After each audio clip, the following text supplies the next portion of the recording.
Hello, dear Chathany. Ah! Hello, it's me.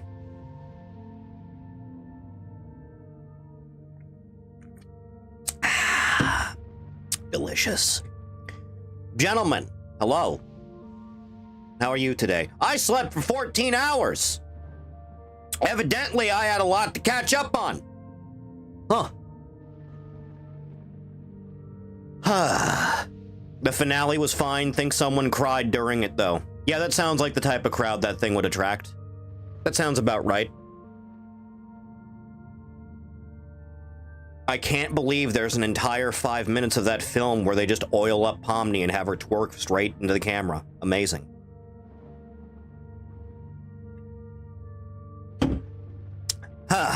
So brave. Puking in toilet, which is great since I didn't have to go to work.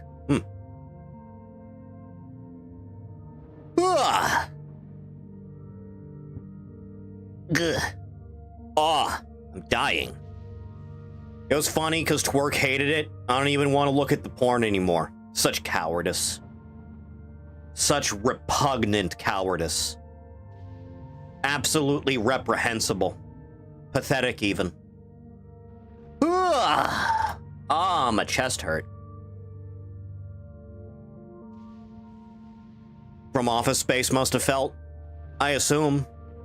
It's a very highly specific one, I know. Chat, you ever get random polls in your YouTube recommended? Who is Piccolo's best friend? Goten in Trunks, Dende, Goku, Gohan. I don't think Piccolo has anyone he would consider a friend, I'll be honest, man. I guess Goku? I guess? Huh.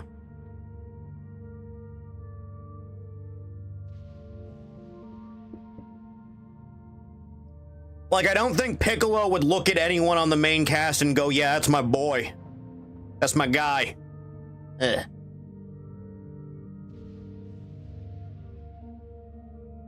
Oh. Ah, the darkness. All the evils of man. Ugh.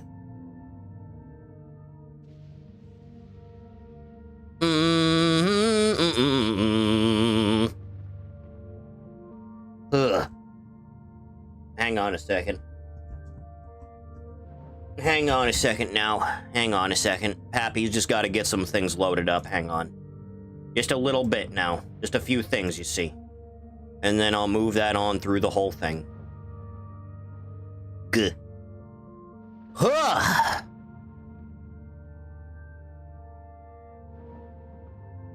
Which vehicle do you think would have been cool for Twisted Metal Black, Crimson Fury, Thumper, or Mr. Slam? Whichever one makes the AI behave like the AI should, instead of the way the game has the AI set to.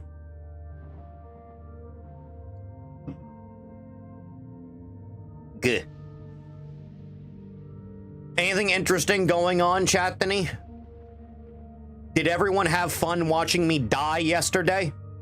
I hope you did. That was 2 hours of my life I'm never gonna get back. User Jeff showing off friend Slop instead of Godzilla. It's terrible, isn't it? There's like a handful of things from that thing I went, oh yeah, I'd play that. And then the rest is like abysmal shit. Snack, by the way, you weren't there when they showed the Gundam thing. Did you pop off? Because I was like, oh yeah, that looks neat. I'll play that, sure. As long as it's like no more than 40 bucks. Yeah, I'll fuck with a Gundam thing. Ugh. I'll play a post-apocalyptic Gundam game, sure. Huh. Wolf Among Us 2 and a remaster? Yeah, sure. Maybe the remaster won't run like shit so I can actually enjoy the game properly. Huh. Ah, my chest hurt. The pain.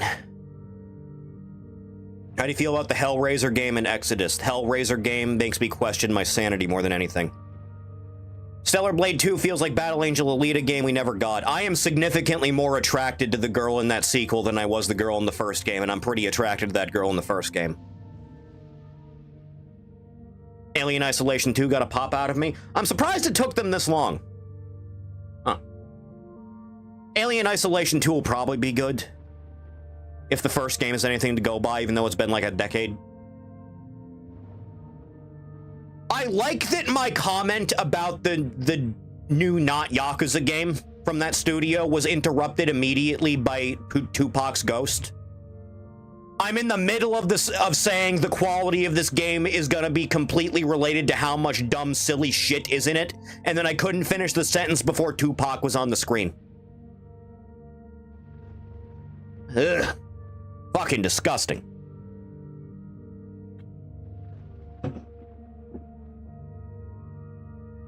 And that game that looks like RE7 and 8 will probably be fine. It'll probably be alright. Probably. How do you think Snoop Dogg reacted to Force Ghost Tupac? I imagine the same way he looked at his publisher when he said that no one's calling him Snoop Lion. You think he did the Randy Orton reaction? God, I hope so. Ah. Oh, God. Nothing is good in the world. Oh, and Tifa's coming to Street Fighter. Neat, I suppose. Huh.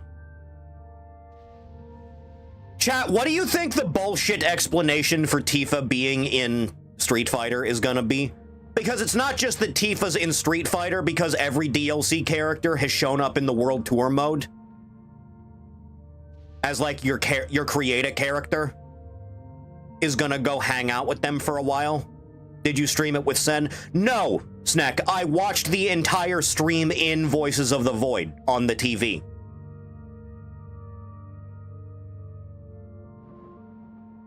Huh.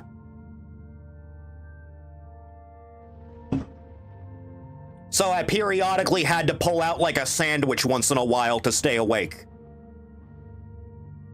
So as Dr. Kell would not pass out on the fucking couch. Huh.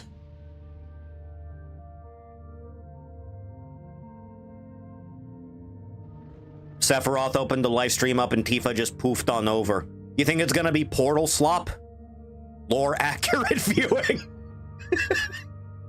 Yeah, a little bit. Favorite Magneto VA? Off the top of my head, I liked the guy that was in, what's the 360 X-Men game where you just play as a made-up character? You know the one I'm talking about, where you just pick one between, like, a cast of 3 characters they made up, and then you pick what your power is. I liked that one. I remember picking the guy who was part of the, like, anti-mutant clan, and then I gave him cool shadow powers. And I had fun with that game. That was a good time. Remember liking Tony J's performance in X-Men Legends? He was in that, wasn't he? I miss Tony J, man. Cannot answer the simple question of what is your favorite Godzilla design. I see.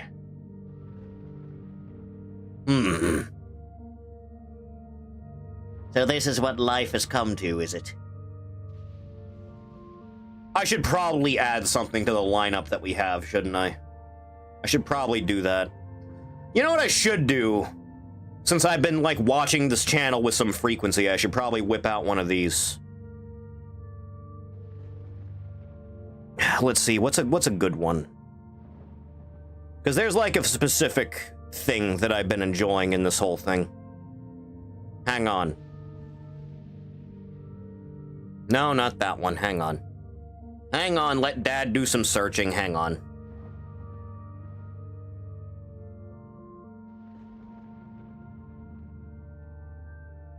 Hang on, this is gonna be a really specific type of viewing when this comes up. It's very highly specific, I'm afraid.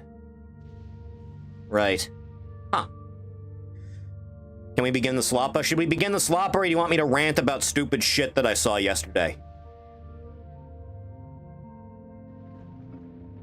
Okay, so Virtual Fighter just has World Tour mode in it now, by the way. It's like, yeah, that'd probably work. I'm going to assume that's not a create a character and they just made up a guy for you to play as. User Valor is picking up stuff from Coldstone for us. In Coldstone, what do you want? Oh, fuck. Oh, Jesus. Get me a strawberry mango smoothie. The largest they have, please. I feel like I can fuck with that right now.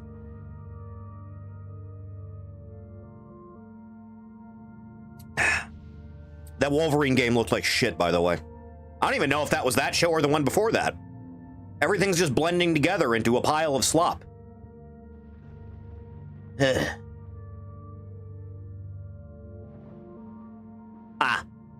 Oh, Jesus. They opened on Code Veronica for some reason. Also, they didn't... The name of the game is not Code Veronica. It's just Veronica for some reason. That is a significantly worse name for the video game, man.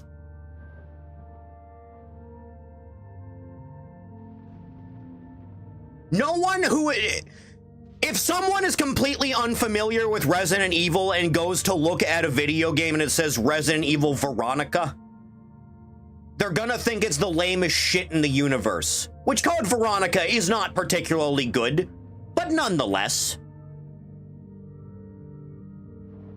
Did anyone ever call Austin Coldstone during a promo? No, I don't believe anyone accidentally referred to Steve Austin as Coldstone from Gargoyles. I don't think so. I don't think that happened.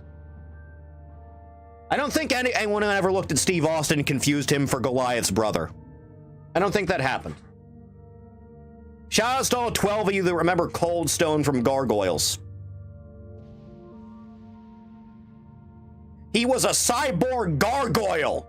That's cool as fuck, man. Meant to call him fat.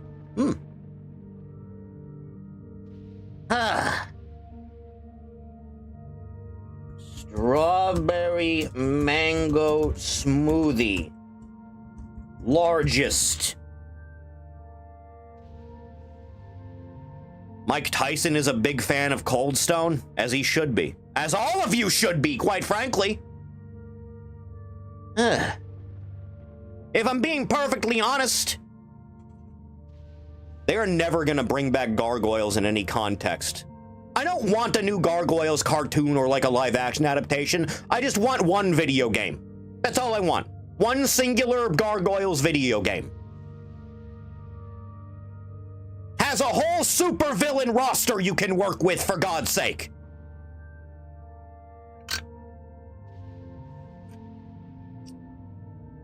Can we begin the Sloppa? Is that a thing we should be doing? That got smashed as a statue and Xanatos had the bright idea of making him a cyborg. So are they, like, for all intents and purposes, completely non-existent while they're stone? So if their statues get smashed, are they just in, like, a Schrodinger state?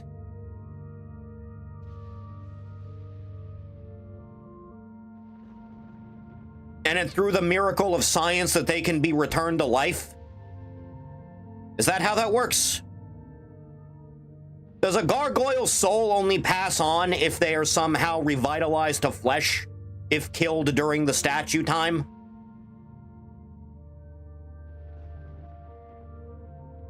Huh.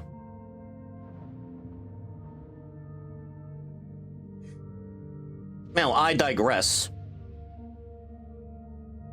Let me turn down the Serenity a little bit. Turn down the Serenity, just a smidge.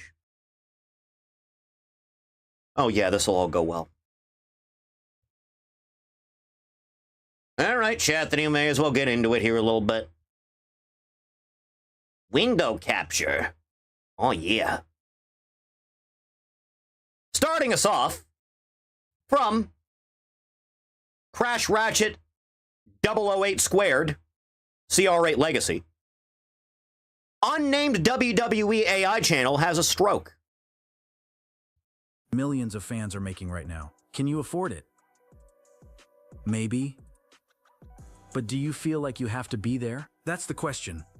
And for a lot of people, the answer this year seems to be, not quite. The show will happen. The stadium will likely fill up one way or another. So, Chathany.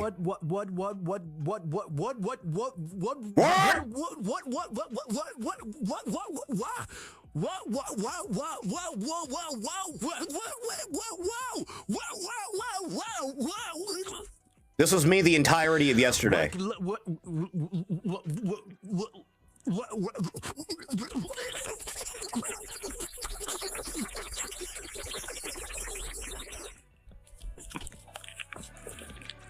Chat, the entire reason anyone uses the AI specifically to do just, like, a very basic voiceover of anything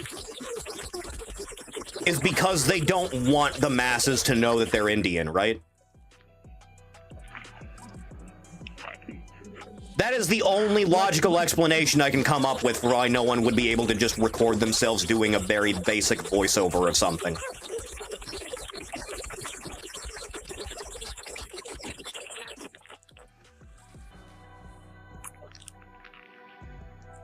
So this is life, is it?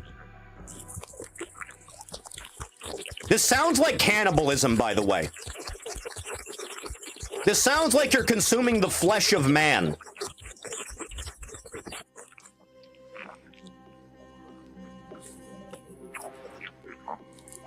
I wish Thief was here. It always comes back to cannibalism.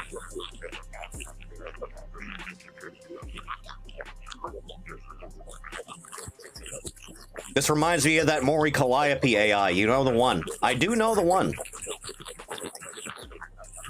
Put down that man's appendix! They deleted it after it got noticed by Vinny Vinesauce. I'm just gonna assume the people that upload this type of shit don't even proof watch their own garbage. I'm just gonna assume that.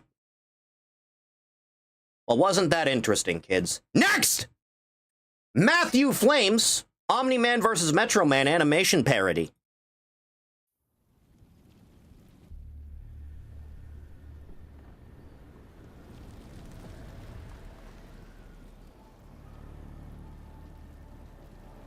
Okay, so like Metro Man has cartoon logic on his side?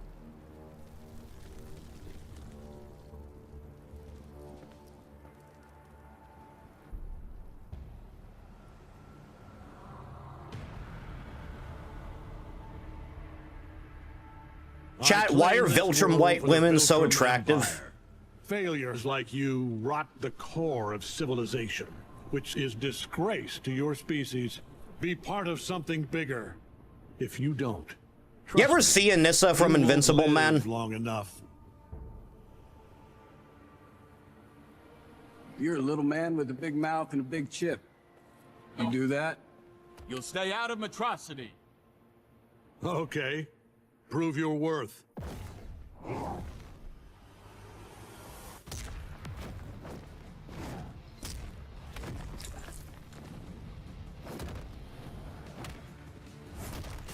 This is very well animated. I'd like to point out this guy made this on a significantly lesser budget than the Invincible series. And it looks significantly better.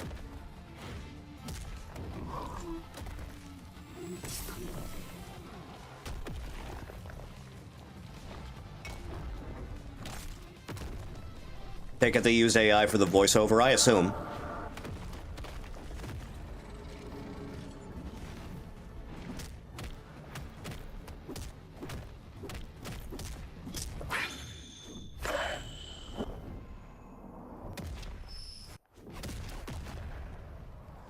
So Metro Man's basically a speedster, right? Like, he has the Superman power set, but he's also just a speedster.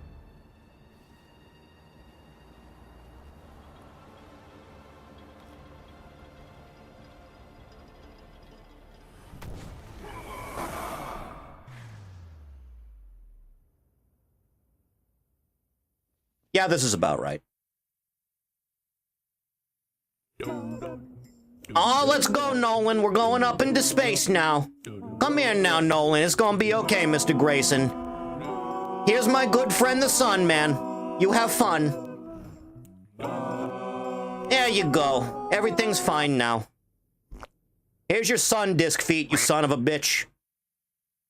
Huh. That was very well animated. You did a good job. I put it in the wrong Mega Man movie. Where's that website again? Skeleton. Huh. Fascinating. Very good. Next! Internet historian Balloon Boy, The Untold Story. Helium. Backyard experiment. Wife swapping.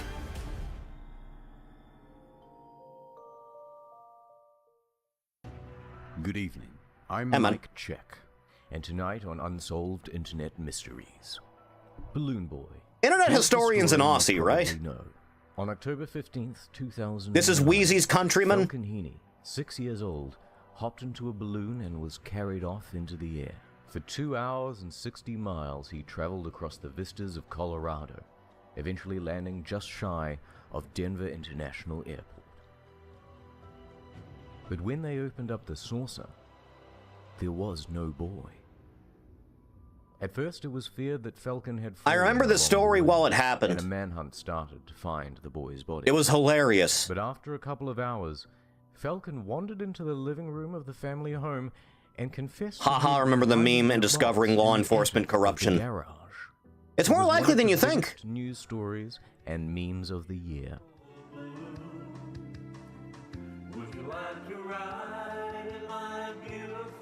I miss you, Pedo Bear.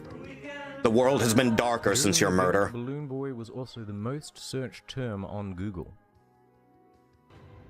But it was an expensive game of hide and seek. Up to 50 rescue workers were involved, including 2 military helicopters, police, the Colorado National Guard, the Federal Aviation Administration, ambulances, firefighters, and the balloon drifted so close to the airport that a bunch of flights had to be rerouted.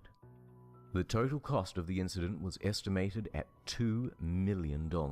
Honestly, I'm surprised it's not Press more. flocked to the Heaney home, and the family gave an interview on CNN. And then, this happened. Live! Calling your name at any time? You did? You did? Why didn't you come out? You guys said that we did this for the show. There it is! Police and the press were quick to change angle from accident to publicity stunt. The mother and father were charged, and they pleaded guilty. So that's the story. Or is it? To this day, Richard Heaney, the father, adamantly claims it was never a hoax, just an experiment gone wrong. And after doing my own research, I'm starting to believe him. This is the story you probably don't know. People making fun of him puking, going, he Let's take a has to closer be look at lying, Richard Heaney. when he was He's an probably interesting stressed guy. as shit, saying something He that likes to got do his science, family in trouble. chase storms. Getting into the path of the oncoming You mean to tornado. tell me He is also that people an inventor. say shit? Hi, I'm inventor Richard Heaney, and boy do I love my truck! That's why I would never permanently mount toolboxes or a lumber rack on the back. No! I'm going to use my pickup to pick up hot chicks! Yes! Yes! Yes! Yes! Ah! Yeah! HeaneyDuty.com. This is how Thief reacts every time he sees a gold chip. Meme. I just invented perpetual Thief! motion. And what about the rest of the family? Youngest, Falcon. Eldest, Bradford. His wife, Mayumi, originally from Japan. And middle Based! child, Ryu. The family appeared on the hit reality TV show Wife Swap twice. Used And his it was wife their as the behavior hot on the chick show that actress. made That's the how it police should and the be. Press suspicious. Before we break down the case against Richard Heaney, I'm going to show you raw footage from the liftoff. Now, first thing, did you see it? Helium canisters. 3. They're big and they're expensive, and it's much more helium than Engaged there in is for a something? I can one-time imagine. use, but the right amount for ongoing experiments. This is a purpose-built structure for Richard's experiments. Seems elaborate for a hoax. A high-voltage sticker, because Richard really was testing electronics on board. Hey, hold on, Brad. Cut. Record. Yeah. This is a release cord, not a tether, by the way. One. Whoa! Oh my God. UFO! Okay. UFO! Are you in? Taylor! One of the loose tethers. You didn't put the tether down! Now Richard gets mad, and it really doesn't feel like acting. Either he genuinely is losing his temper over the loss of his balloon, or he's deliberately making himself out to look like an asshole. Spider-Man! You tethered out, Jesus! Right. What is this? God damn it! Why you... The kid sure is doing a good job of acting too, and remember that they would only have one take because there's only one balloon. What are you tying down? I told you to tie down tethers! I did! I told you to tie the tethers down! No, you know what it is? You never listen to what I say! No, the whole thing, gone! Shut up! Falcon's in there! Where? In the ship! A fourth canister. Mmm. You was just here! No, he's in there! What? He's in there! I saw him crawl in! No, he's not! Yeah! He was just right here! Falcon!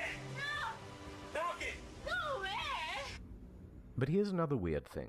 This photo from the police shows that Richard's electrical equipment for readings and experiments is still on board. Why? Why let your stuff get smashed out in a field somewhere? It'd be really fucking expensive to replace, yeah. The case against the Heenies. That Hit the me! balloon couldn't have lifted Falcon. He called the news before 911, the live slip-up on television, a confession, and a guilty plea. Pretty airtight, right? Well, let's start from the top. Could this balloon lift a boy? The balloon is 10 feet wide by 6 feet tall. With this, we can figure out the surface area and the volume. We also know the construction materials. Plastic, alfoil, cardboard, thin plywood, duct tape, wire, strings, tether. The balloon's total volume is over 900 cubic feet. That gives us a lift potential of 65 pounds, minus the weight of the craft, and Falcon only weighed 37 pounds. As a child That does. gives you enough lift potential to raise the boy with another 11 to 12 pounds to spare. Next point. You're about to hear the 911 call. The media and police both said that Richard called the news first, then 911. That was a lie. The phone records show. You mean to tell me the media is untruthful? They could track the balloon better. Then they told him to call 911 and he immediately did so. When he did, the 911 operator put him on hold. When taken off hold, Mayumi picks up the phone. Okay. And so it was an experimental plane? It's a flying saucer. And that's gone too, right? I'm sorry? How long is the flying saucer gone as well? We gotta get my son. Okay. Hang on just 1 second. Don't hang up, okay? Just a minute. They get put on hold for a second time. Ma'am, does it have any kind of a tracking device or anything on it? No. Okay, where was the saucer? Was it in the backyard? Yeah, here, take that. Hello? Yes, is this Richard? Yes, it is. Okay, was the flying saucer in the backyard? Yes. Okay, it obviously has electronics where he can know how to work it. He gets it up off the air, off the ground. No, he doesn't know how it operates. So we are sure that he's in that. Yeah, we looked everywhere, and then my son just said because we had it tethered, it wasn't supposed to take off. So there's no electronics on it. There's no tracking device, right? No. Okay, hang on just a second. By this point, they've now spent The whole 20 thing minutes is with the police, fascinating. and they've been put on hold for a third time. You do So find out another 911 one operators are taken surprisingly and asked incompetent. for a They helicopter. tend to be, Next yeah. point. What did Falcon have to say about the answer he gave on CNN? Well, what happened was, this Chinese reporter walked up to me. He asked me if I could show him how he got in the attic for his TV show. So I said, okay. And then after that, another person asked me, so what happened about this balloon thing? I was like this. I did it for the show. I said that because I thought he was talking about the Chinese guy. It's not a great excuse, but it's within the realm of possibility. On the day of the Heenies' arrest, the police issued a warrant to take phones, computers, documents, cameras, everything they could. Dog! And what did they find? Nothing. Nada. They interviewed Falcon, Brad, Rio, each several times without parental supervision. Again, what did they get? Nothing. So the police had nothing. That's not great for the prosecution. So the police would need a confession. They tried Richard, but he wasn't admitting to anything. So they pressed Mayumi, and she spilled Greatest crime of making the government look stupid. Because her confession sucked. Ah! English is not her first language. Oh, you think? Police arranged the meeting under false pretenses, so she didn't have a lawyer with her. And also, it doesn't make any sense. She said in the confession that they built the craft only 2 weeks prior. Interesting. Here's Sherry from Wife Swap. There was one point where I had to hold the spaceship and clean it and carry it, and Can you believe this was a real show that happened? You believe that shit? Prior? Well, Sherry just said that she was cleaning it during filming, which was 8 months ago. Are you suspicious of him, and if so, why? Knowing him, I couldn't imagine that he would tell the whole country that his son was up in a balloon. She also speaks about Falcon. What's Falcon like? Literally is the type of child that you would actually see that would go into the spaceship. So it wasn't surprising that maybe Richard might have thought he was in there. So that leaves a big question. Why did the police pick on Richard Heaney? I'm being persecuted, I think, for the benefit of Albany. His term runs out in 2011. He's probably going to run for governor, who knows, but not off my back. How dare Richard Heaney accuse an honest man like Sheriff Alderton of... Oh, look at that! Oh. Richard said that he was taking it to court. He would not plead guilty. He would not confess. So over the next month, the police applied pressure, bringing up topics such as Mayumi's citizenship status and federal charges. It was lose-lose for Richard. Potential felonies, the cost of court and lawyers, his wife could be deported. The story was #1 on Google and the press had already decided it was a hoax, so any jury would be stacked against him. What? It was a hoax. Yeah, we know. Guilty or innocent, this plea was the only sensible choice he had. The Heaneys were handed a $36,000 fine and a short term in jail, and Richard would have to formally apologize in court before a judge and the police. I'm very, very sorry. And I want to apologize to,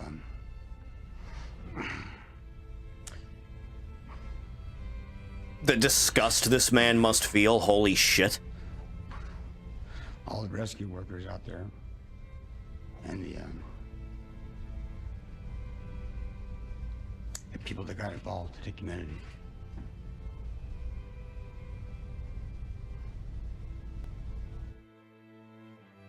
Lastly, despite poring over dozens of interviews over the span of 8 years, I have not been able to find one instance where Richard has been caught in a lie.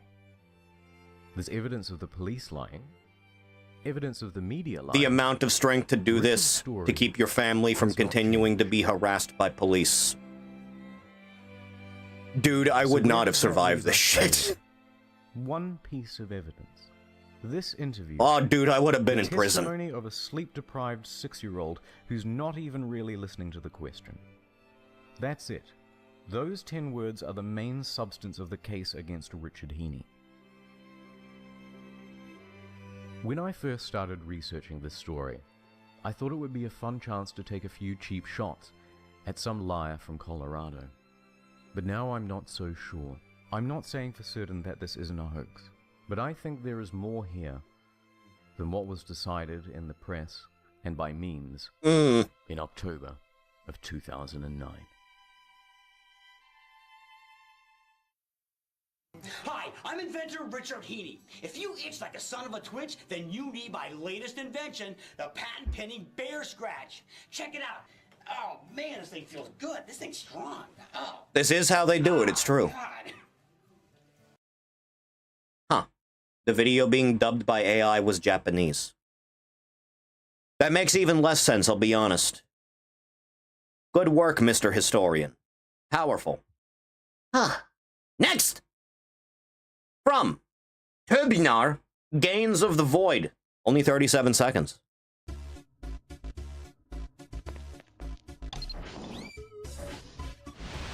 Arrow, my beloved.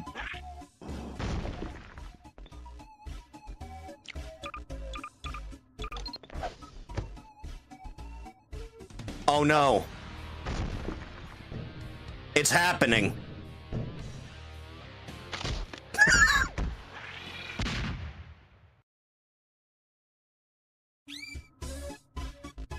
He's lifting.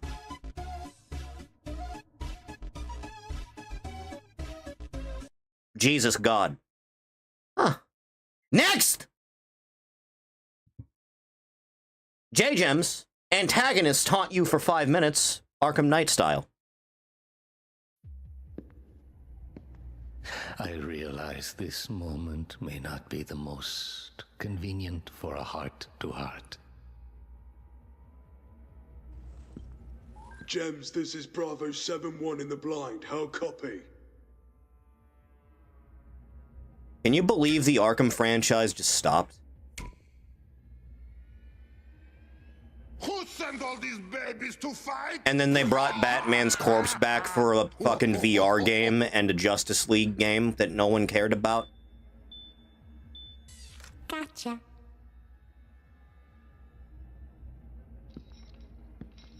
I told you not to move.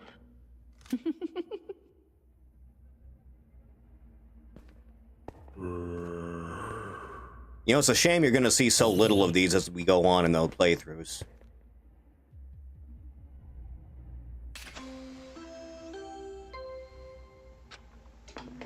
A body has Not too fond of this bear. Rule number 5 states that violence against Headmaster I don't like him. is strictly prohibited.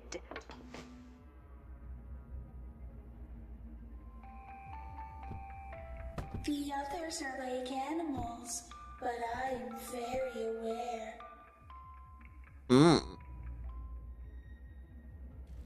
I am wither. I am entropy. Did this guy ever talk once in anything? And you are my toy. Vinyl.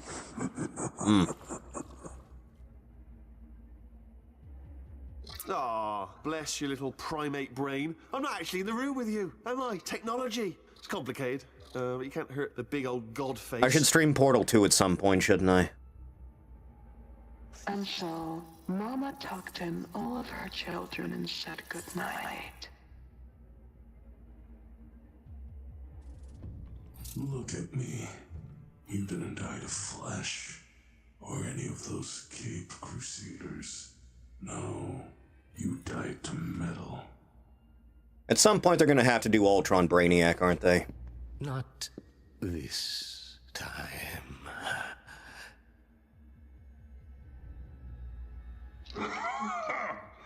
Didn't even stand a chance.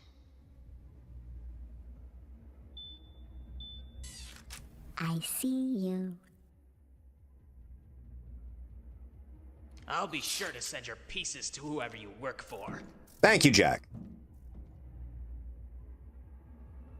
Didn't even get to the good part yet. Twist ending. So twisty, you might even call it spinning. Don't ignore the laughter. Ignore, nothing to worry about.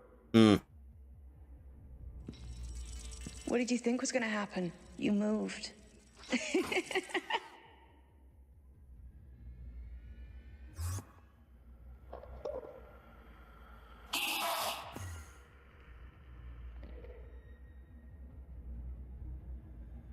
Mama's always listening. You know, I would attempt to stream a Five Nights at Frederick's title if not for the fact that they just didn't really work on modern Windows.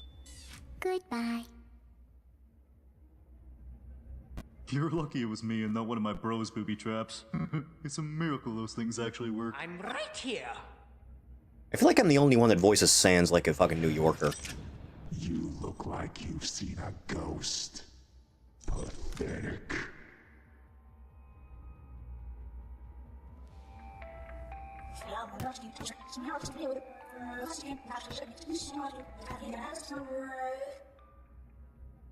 Chat, why doesn't anyone just punch the puppet? I'm not weak. Fool! You were a fool to come back because I've trapped you again. Helpless. You're at my mercy, and I don't have any. You're at my nothing. If you're feeling broken, make an omelet.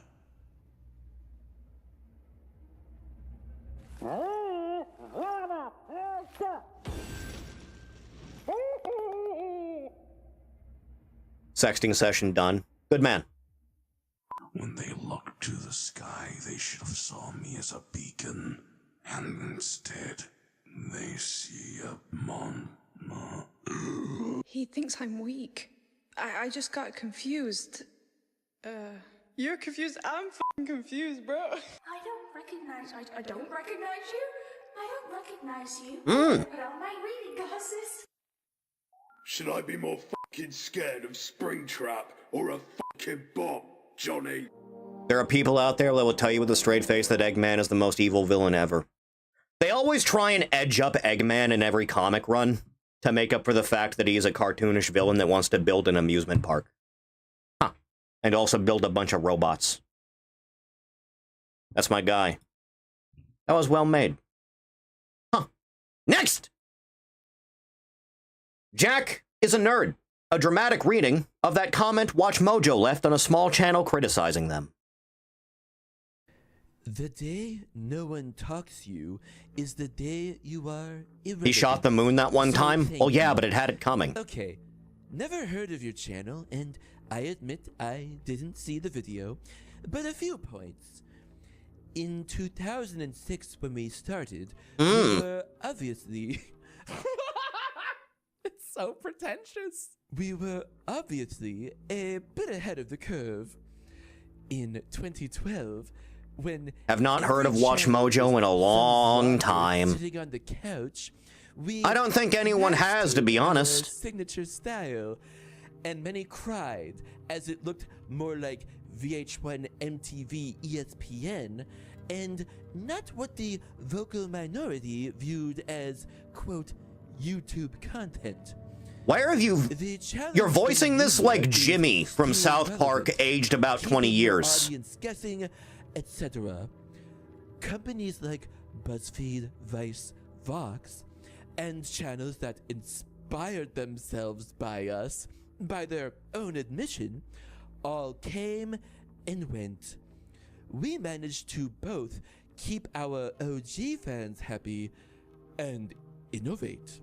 If by downfall... Nope. Being a survivor? If by downfall you mean being a survivor, having 100+ full-time employees who earn their living with us, then I will take it. Also, this may be inside baseball, but you are aware that advertising-based video on demand is YouTube 1.0? They placed the Pokemon theme as the greatest anime OP of all time. Jesus Christ. This is the worst one. Ugh. I could break it down for you, but why bother? Hint, viewers are spending nearly an hour per watch session watching our content. We are, in the ways that matter, more pertinent than ever. As per Sound Mojo, again, think of 2012 when the vocal minority whined, and then we got the last laugh. Haters, envious, jealous people are fuel to our fire.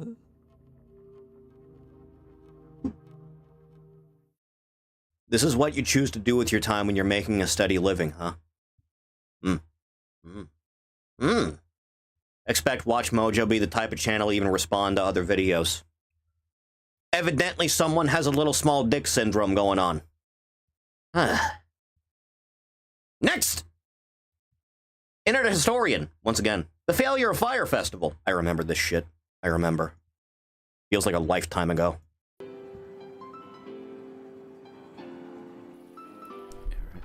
Rarest cars in GTA that talk about the SWAT van from End of the Line insert footage from Vice City, which to top it off features the Enforcer. You're probably wondering how I got this tan. Well, let me tell you the story. It begins with a man by the name of Billy McFarland. This guy's in prison now, right? At 22, he had dreams of becoming a super wealthy entrepreneur, dropping out of college to start a business called Magnesis. Over the years, he managed to network with some powerful people. One of them was Ja Rule. Translated from German, I believe it means, yes, rule. Over drinks, he pitched an idea. Here's an accurate recreation of that. Got out and is trying it again. Brilliant idea. Like, word, like, yo, what happened? I'm like, yo, this nigga too wild, fucking his bitch. Precisely. Great minds think alike. It will be 2 weeks of absolute luxury in the Bahamas.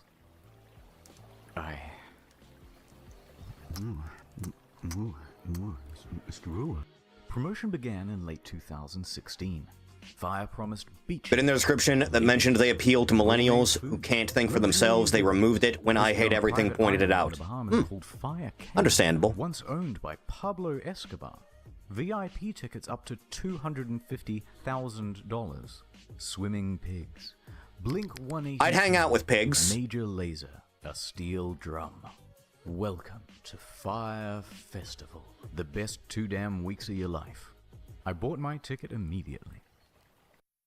The day arrives. About 5,000 people... You know, I used to have a pet pig when I was a child.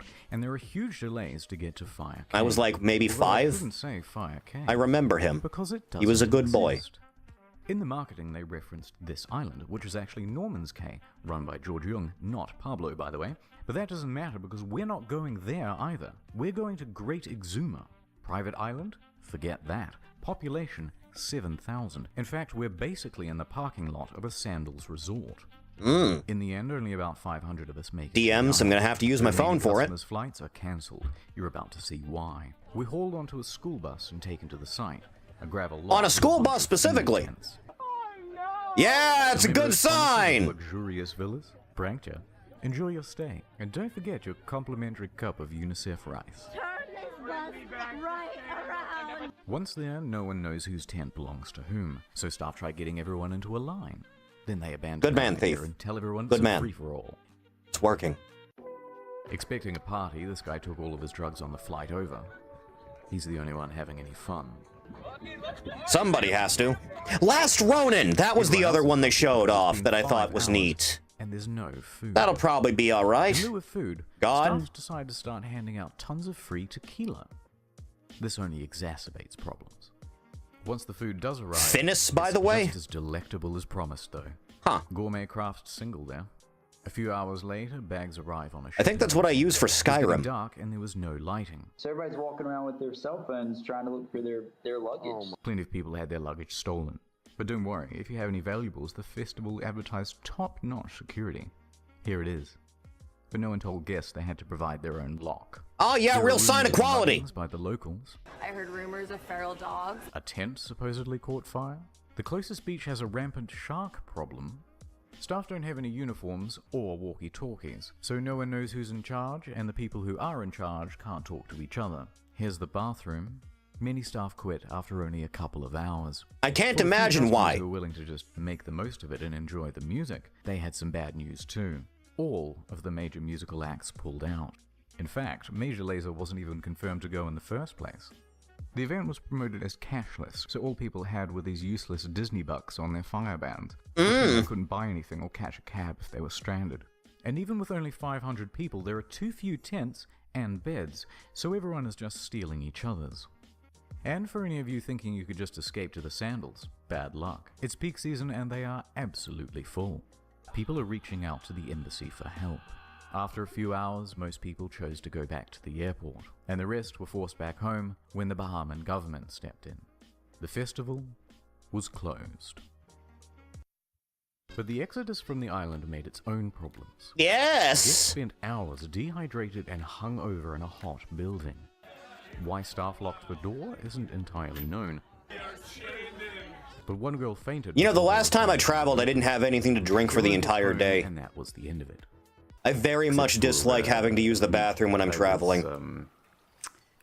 Rescuing someone, helping them out, and I got lost in the woods. Anyway, back at home, the shitstorm on social media was just ramping up. The Reddit R Fire Festival was created, and it started documenting everything that went wrong at the event. People were circulating a fake tweet by Jar that the whole thing was a social experiment. Some festival memes there. And it quickly turned into a marketing case study of what not to do. In response, Fire started serving cease and desist letters to stop people from saying mean things about them. Mr. Rule released an official statement online, both apologizing and saying that it's not his fault. Interestingly, he wasn't even on the island at the time. He was giving a concert in Chicago. Although, to their credit, they offer everyone a full refund. Or you could always let it ride and opt in for tickets to 2018's Fire Festival. Do you think anyone actually did it? Do you think a single human being actually did it? Was anyone that fucking stupid? Meanwhile, Billy is on full damage control. He claims that a storm came in the night before and changed all of the marketing into lies. We got to a point that we were very excited about on Wednesday night with how the two sites looked. Let the despair ride! But the apologies weren't enough. A few days later... Second worst thing to happen on an island in the Caribbean. Attorney Ben Michaelis doesn't think it's funny. He's filed a $100 million class action lawsuit against the organizers. Then another suit. Then 7 more. Then the feds got involved, claiming Billy had committed wire fraud. Serious charges with serious prison time. More on that later. But first. Right now, let's go into the history of Fire Festival. The marketing was clever. To get the word out, they got in touch with about 400 influencers, Instagram celebrities, and they offered them VIP tickets or cash to promote the event. They even managed to get Kendall Jenner to post about it. Rumor has it money! $250,000 for this post. Their marketing worked though. The festival sold out. So how did it go so wrong? Let's start with the money. During the planning process, a consultant came in and said the festival would cost $50 million and require another year of organization. They should have planned this 2 whole years out. This is after they made all the promises. And they had nothing near that amount, so they started cutting expenses way back. Remember those luxury villas? Imagine being paid 6 figures to just send a tweet. Alone. So and women have it easy. Now everyone gets a tent. Deposits for the bands? Nope. Food, infrastructure, staff, all were cut back. But, you may ask, how did they have so little cash if they sold out? It's the price. It was way too low.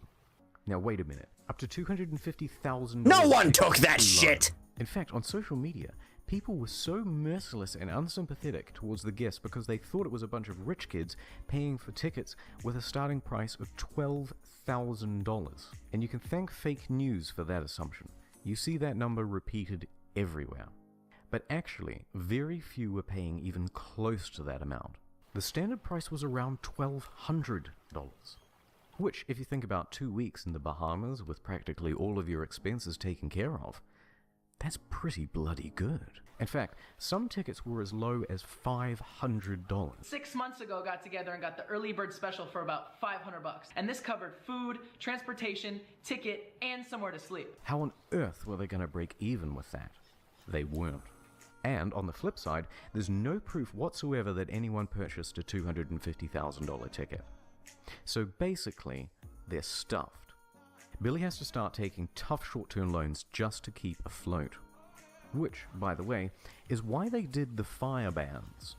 It was to raise cash. It's reported that up to $2 million in Firebucks in-game currency was spent in the lead-up to the event. But this wasn't even close to enough. Practically broke, and with the event only a few weeks away, the more experienced staff suggested postponing. But thanks to those short-term loans, he couldn't.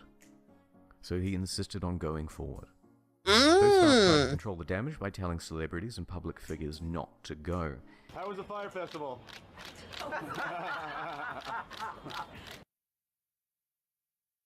So, Billy and Jar are in some serious trouble. But let's please have one failed festival that has a sequel. Well, Billy is out on $300,000 bail. His assets were frozen as at May 18th. He dropped his expensive attorneys. He's selling his property in New York. He tried to sell Magnesis for $150,000, but it was cancelled for being fraudulent. Massively in debt and with no hope of paying it back. Fire went into involuntary bankruptcy. And that is the end of Fire Festival. Just tuck you right in there, sweetie. I'll there keep you you go. posted about whether Billy is going to jail. So long, Fire Festival. You were too beautiful for this world. This was uploaded 8 years ago, by the way. Well, it's time to go home.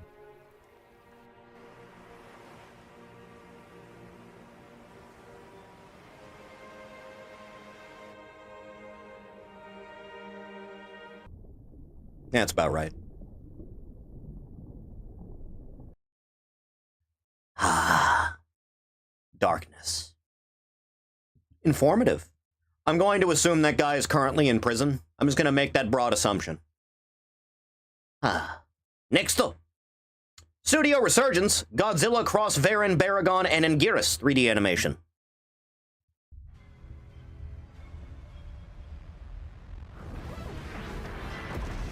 That's my guy!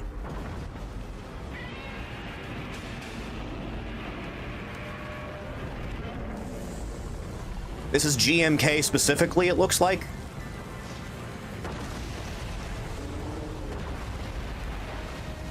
Kari, hello.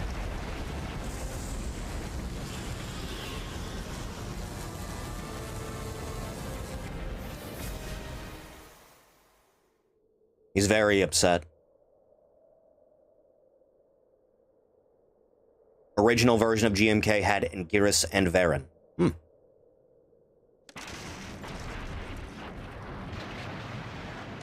Oh, there he is! Oh, he's angry!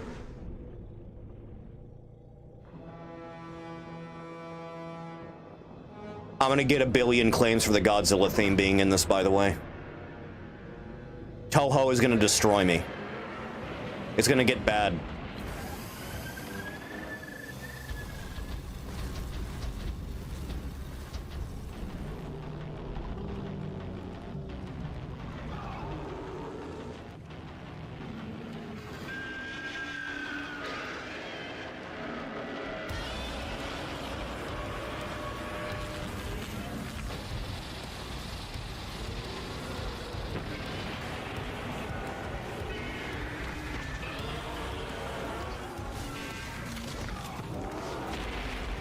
You know, he doesn't actually throw hands all that often, does he?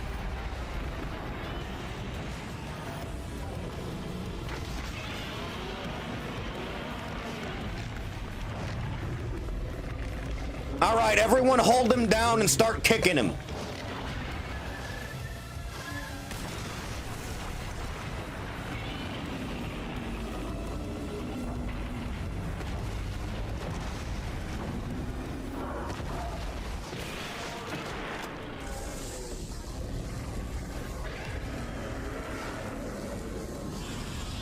The mid-carder is stepping up.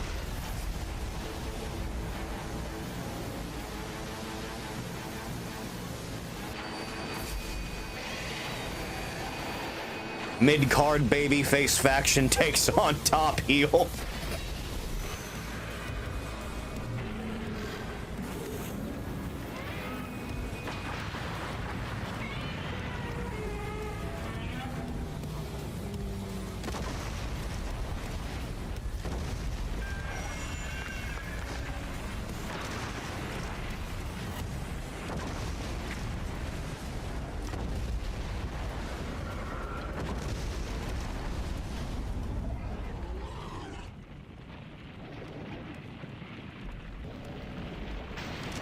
Oh no, a hole!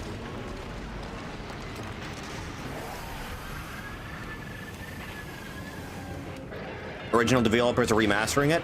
Yeah, I saw they were remastering, Destroy All Monsters Melee, right?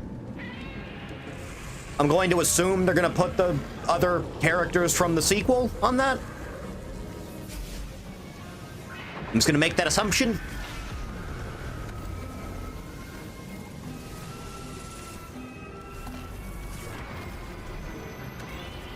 He's doing that one thing!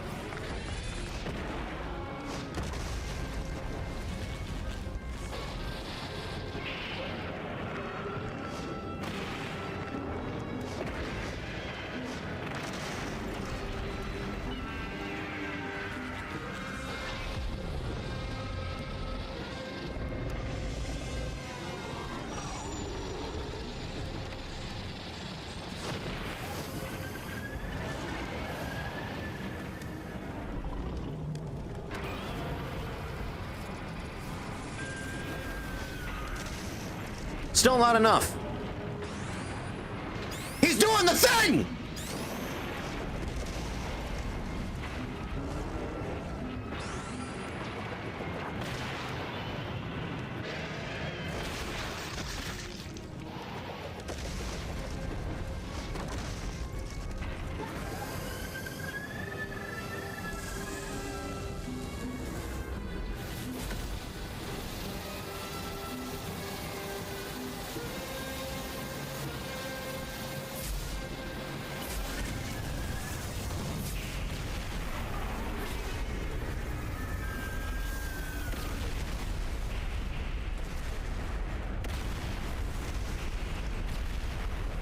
They put Godzilla in Sonic Crossworlds? Is Sonic Crossworlds just a hub of a bunch of bullshit? How many Sonic characters are in that game compared to guest characters?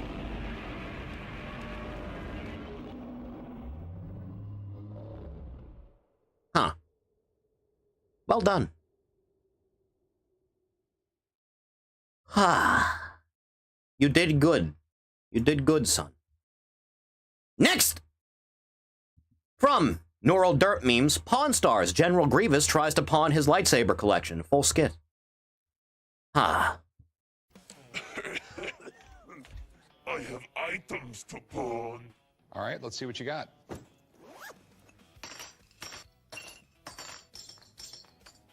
Okay, so these are lightsabers. Correct. So, where'd you get them? What did Palpatine do to Dark Jedi? Estate sale. Estate sale. Did the Empire particularly give a shit after it was already established, or did they have to go after them to forcefully either kill them or make them into Inquisitors? Each lightsaber has a story, a history. There is a certain thrill to the acquisition. It is rewarding. Right, so this is a pretty big collection. What has you looking to sell them? I have a lung condition. The Separatist health plan does not cover it. Oh. So I must sell my collection. That's rough, man. How much are you looking to get for them? 100,000 credits. Look, I'll give you $50 for them. You fool!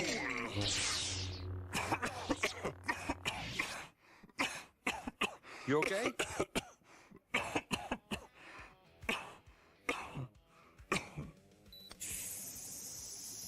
I like that the 2003 Clone Wars series explanation for this was Mace Windu, like, force-crushing the shit out of him right before the intro to Revenge of the Sith.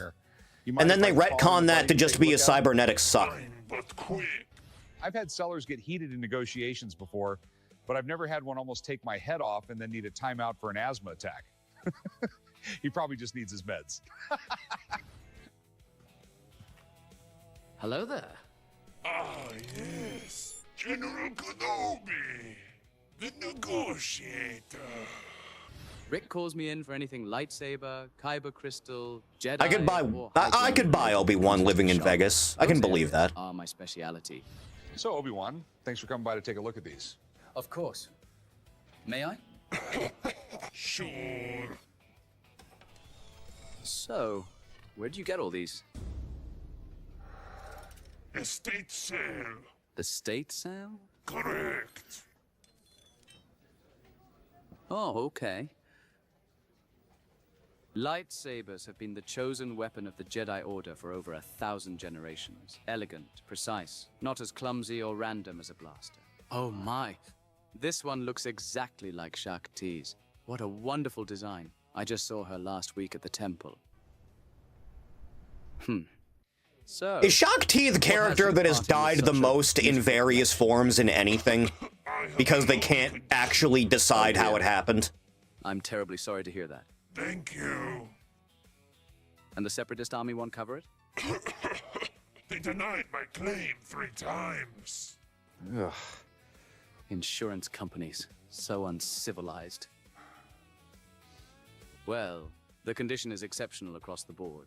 Minor scoring on a few of the emitters, but otherwise, pristine. So what do you think they're worth? I'd value this collection at approximately 150,000 credits. 150,000? Conservatively, some of these would fetch more at auction. Right then. I'll leave you two to it. All right, bye, Rick. Good luck with your procedure, General. Job to Gungans. It's terrible. The sad state of affairs. So you heard my guy. 150,000. He knows what he's talking about. Okay. But here's the thing. I take on all the risk. I got to store these, insure them, find a buyer. That costs money. I can give you 75,000. 100,000. 80,000. 95,000. 85,000. Final offer. Not a penny more. Okay, deal. All right. I'll check you out right over here. A few moments later.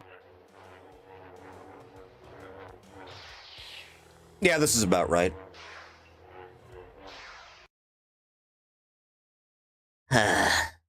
Ah, what a life. So, like, every reality TV show is like shit, right? Like every single one, without question. They're all garbage, yes.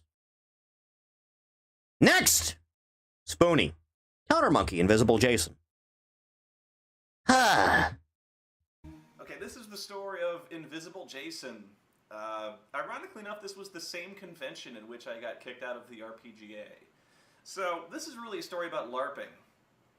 And it tends to be. Jokes a lot about LARPers because they're very easy to make fun of, but it's just another type of roleplay, really. People take it really seriously. Off the grid roleplay specifically. Emotions about LARPing. I don't think they're weird. There's the big car pack I sent you. If and when I get to streaming San Andreas, I still need to do Vice City. Very safe. In fact, nobody acts really suspiciously at all. Like, there's no props, there's no guns. People dress in costume, and they kind of go out to either a park or they just kind of go to somebody's house and they roleplay. If you want to be a poor about it, sure. Dice involved. Everything is solved pretty much with rock, paper, scissors.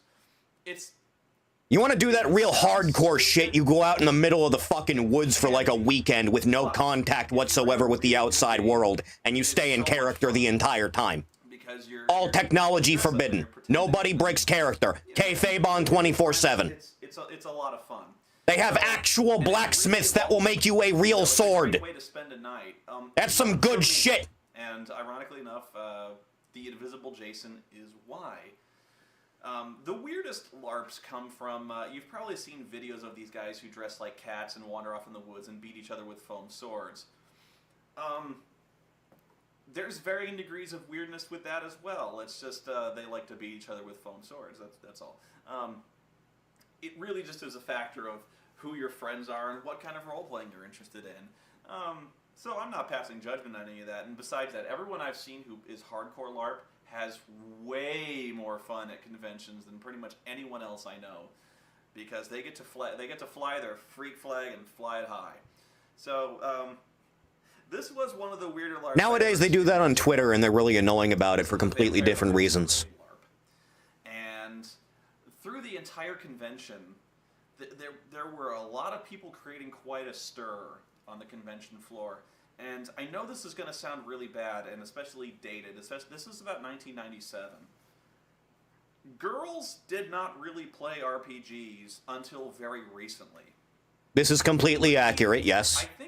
I'm sure there will be a debate on this, but I really think what started the culture of kind of girl nerds, at least very openly girl nerds who like to game, which is a good thing, is kind of Buffy the Vampire Slayer. A little bit, yeah. Yeah, that tracks. Joss Whedon did a whole lot of good for bringing girls into kind of this nerdy culture, and they still only account for maybe 5% of the entire hobby, to be honest. Kind of nerdy things and kind of geeking out, at least making it safe to geek out. You know, I'm not saying there weren't any girl gamers back then, but they were very underground. It was very rare to see any women around in game stores or. And any time that any guy saw them, it was like spotting a unicorn. Girls and women love to dress. And in everyone would fucking stare at them slack-jawed the entire time. Sexy to dress like their favorite characters, to watch anime. Used it to grape anime dozens was of very people on the underground set back then. and So young nowadays, actresses. Anime is very big. Well, yeah. It really is kind of a cultural. How else do you think Joss Whedon got anywhere? Where women are finally getting involved with this. I think it's great, but I just have to give you some perspective. Remember when people liked Joss Whedon? Ancient. I remember. Was Oreo, no squeaking. Back in the day, really no women, and so what was causing a big disturbance on the convention floor was there was some women running around. And there are Foids about! I'm talking like models, like model hot women who were in these really, really tight dresses who looked amazing.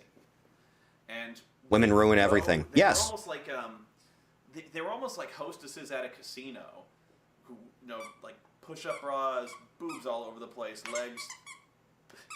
legs like crazy. No squeaking. You're disturbing my viewers. So the reason I'm going into such detail about this is because these chicks were amazingly hot, and they like people would just stop and look, and oh my god, and they were running around. Not running around, they were sashaying around to various tables and smiling at gamers and handing them invitations. Thief Oreo is assuredly dead by now, right? These women were dressed like sexy, really sexy vampires. Because the time frame for that lines up about perfectly, yeah, doesn't it? Here's the thing. Christ. It was a trap. It's like watching Britain react to Germany invading Poland in the mid-30s. I'm sure they're gonna stop there. Hired by the administrators of that particular LARP. Turns out things never lure stop. people into their game. I'm not even kidding. They hired really hot escorts to hand out invitations and lure gamers into their thing. So, If I'm not mistaken, I was busy. Uwe Boll did this exact same thing to get people to watch his shit. A lot of people who went down there, not the least of which was my friend Jason, who went down there. And I'm not gonna lie, Jason was drinking pretty heavily at that convention. Him and JD were having a good time down there, and JD is the kind of guy who could not hold his liquor at all. And well, he's a big guy too, but for some reason tequila, man, you gave him 2 shots of tequila, he was down. But Jason, he follows these women because, well, you would too. I didn't see him for. Surprisingly, Noah, I would not, honestly. I had my really bad RPGA. Surprisingly, I don't have it in me to follow women I don't know around. And foreign concept for a liberal, I know. Running around and doing their things, and if you don't know, well, I'll get to this. And then I'm walking past him, I'm going to my car, and I see Jason standing on the hood of a car, like this. Yeah, like this. He's casting invisibility. He's staring straight ahead. And I know just enough about vampire LARPs to know that this is the LARP symbol for the vampire power obfuscate. And if you don't know what that is, well, we'll get to that. So I wander past and I stop, and he doesn't even look at me. And I go back and I go, Jason? And he's like, Jason? Dude. And hello, Jason. And like 30 seconds pass, and I go, Jason. He goes, be quiet. I go, why? He goes, I'm invisible. I go, you're invisible? He goes, yeah. Does Oreo think the camera is a person? As long as I don't move, I'm invisible. I have obfuscate 1. Obfuscate 1 is if you're invisible as long as you don't move. And I go, okay, why are you invisible? And he goes, if she sees me, she'll kill me. And so I look over there, and there's this woman who is talking to a bunch of other people, and I go, she'll kill you? And he goes, yeah, she's just a Cara Phoenix. And I go, she's not even looking at you. I go, but if I move, she'll see me. And at this point, I can tell he's really, really drunk. You think? So I go, okay. You're invisible. Is that your car? He goes, what? No.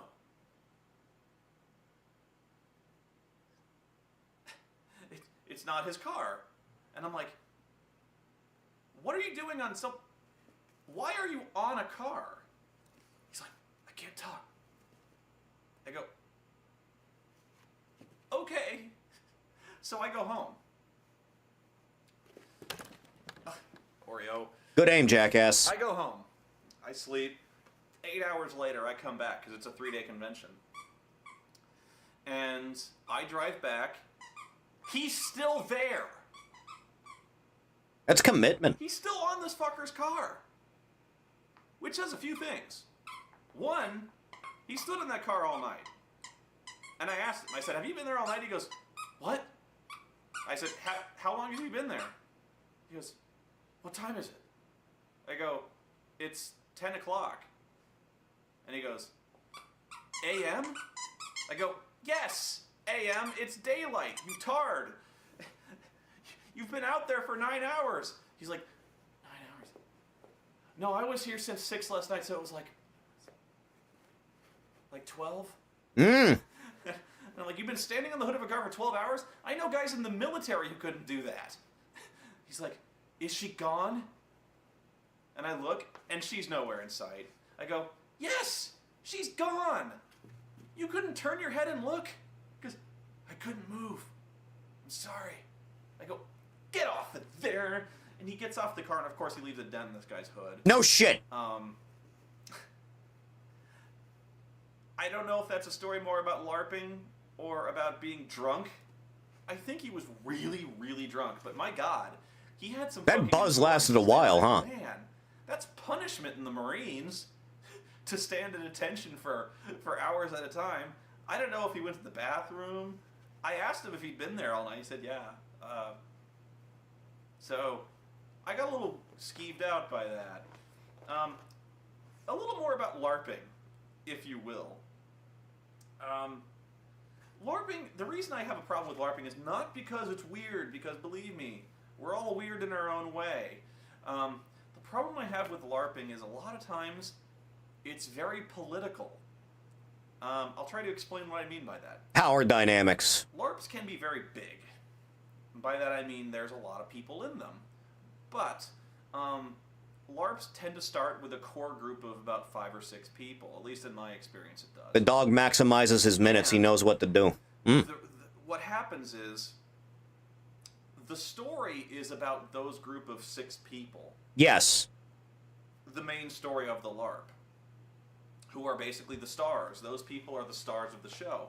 But that also leaves about 12, 13, maybe more people who are supplementary side characters. And what happens is, if you're not in that core group of friends, you're never gonna be. And so you're never really gonna have any adventure that features you. I'm trying to explain what I mean by that. It's like in D&D. Some people hire torch carriers. Or Oreo died 5 years ago. Tragic. They hire a guy to just kind of carry stuff. That's you in a LARP. Most times. Or at least every time I've played it was. Where I wasn't part of the core group of friends. I was just some guy who showed up. So the guy who kind of wrote the adventure, the guy who's organizing the LARP, has nothing for you. He doesn't keep you in mind for an adventure. He doesn't know who you are. He doesn't know how you act. He's not gonna involve you in major decisions for the game. He's gonna write an adventure for his friends. You know, God forbid a man go and introduce themselves, or the guy that's writing it try to get to know you.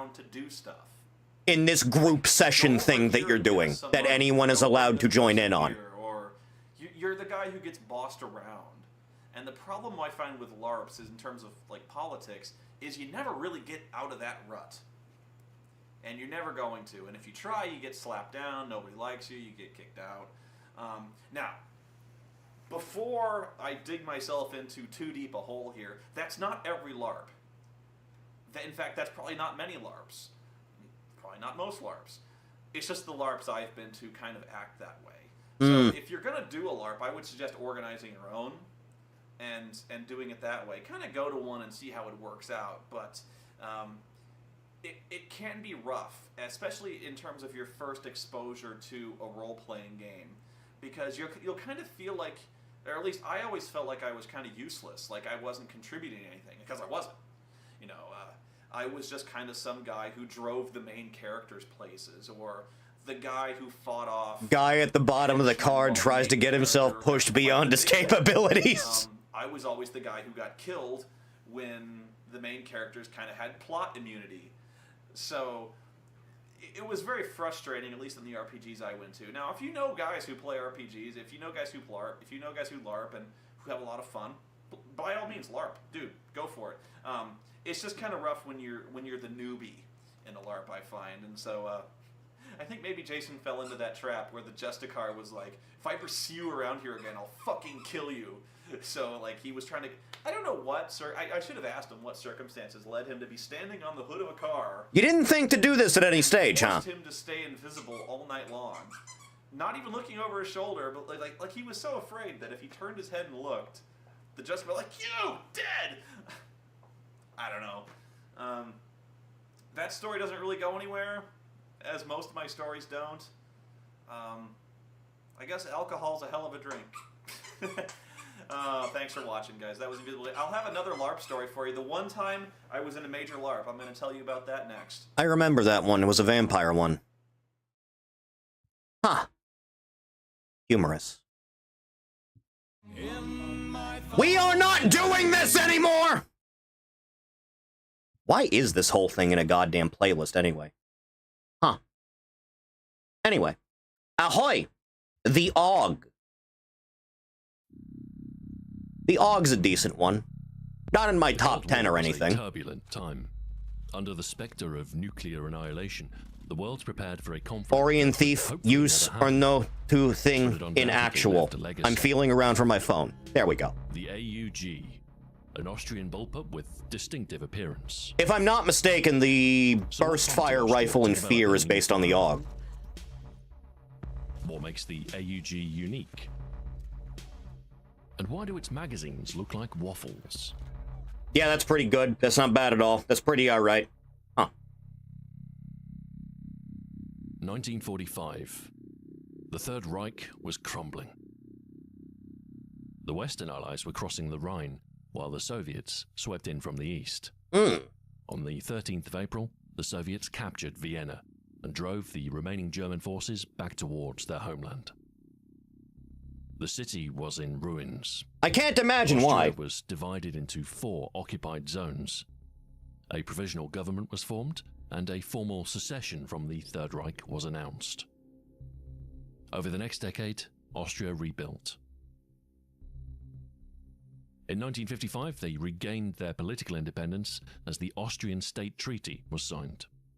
This was contingent on a declaration of neutrality, which prohibited Austria from joining any military alliance or hosting foreign military bases. The burst fire rifle is based on the Tavor. Austria was once again an independent country, but they found themselves politically isolated, lodged between NATO to the west and the Warsaw Pact to the east. Surrounded by the tension of the Cold War, national defense was a priority. Their equipment at the time was a pick and mix of leftovers from the Americans and Soviets. Yeah, that sounds about right. Austria needed their own weapons, and they needed them quite soon. So, in 1958, they adopted the Sturmgewehr 58, a licensed version of the Belgian FNFAL, manufactured by Steyr.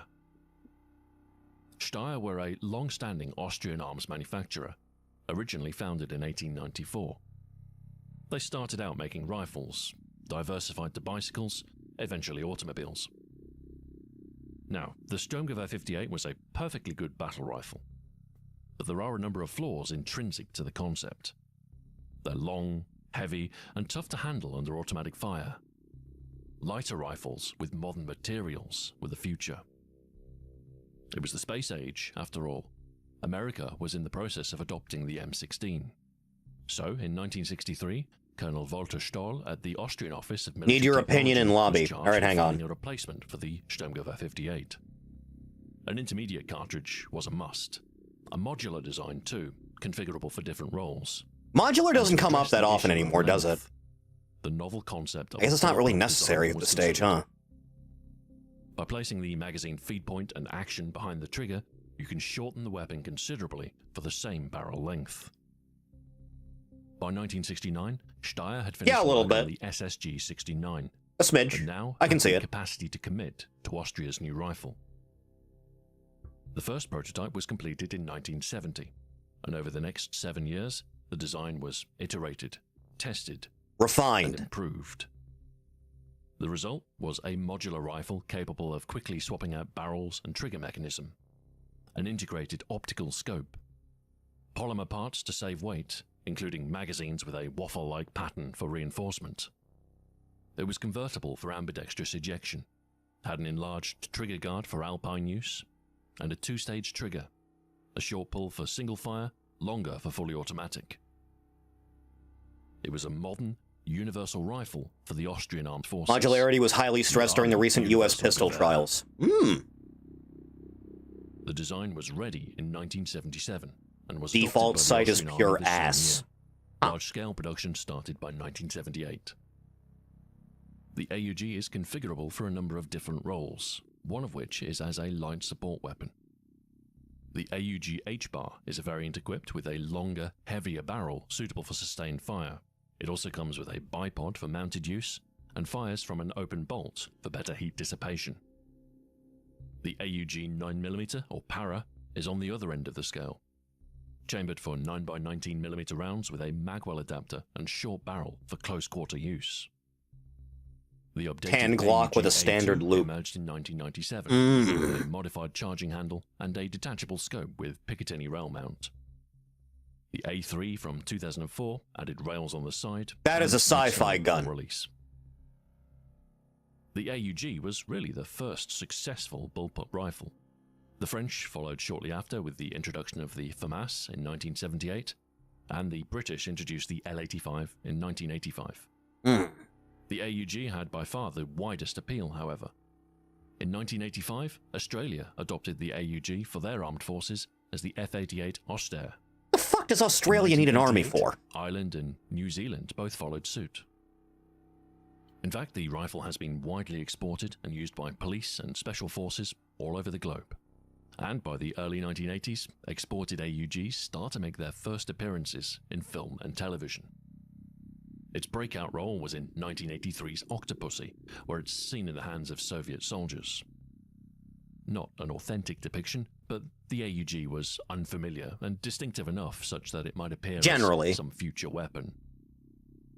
It also crops up in television, The Professionals, The A-Team, and Miami Vice. It's mostly there for the cool factor. From its outward appearance, it's apparent that it's a firearm, but its bullpup configuration and green polymer distinguish it as something special. Certainly for the time, no other rifle had a comparable silhouette.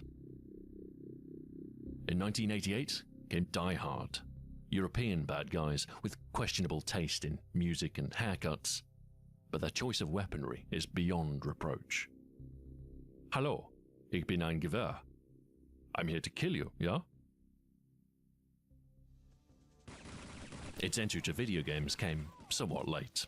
You know, I played The World Is Not Enough back in the day. Not by any appearance on screen. I don't remember much, as a I'll be consequence honest. of the rising popularity of shooters. The most significant depiction from this time is probably Counter-Strike, where it was known simply as the bullpup. The AUG's integrated scope is a defining feature of the classic A1. Beyond appearance, its presence has helped establish the weapon's role in games too.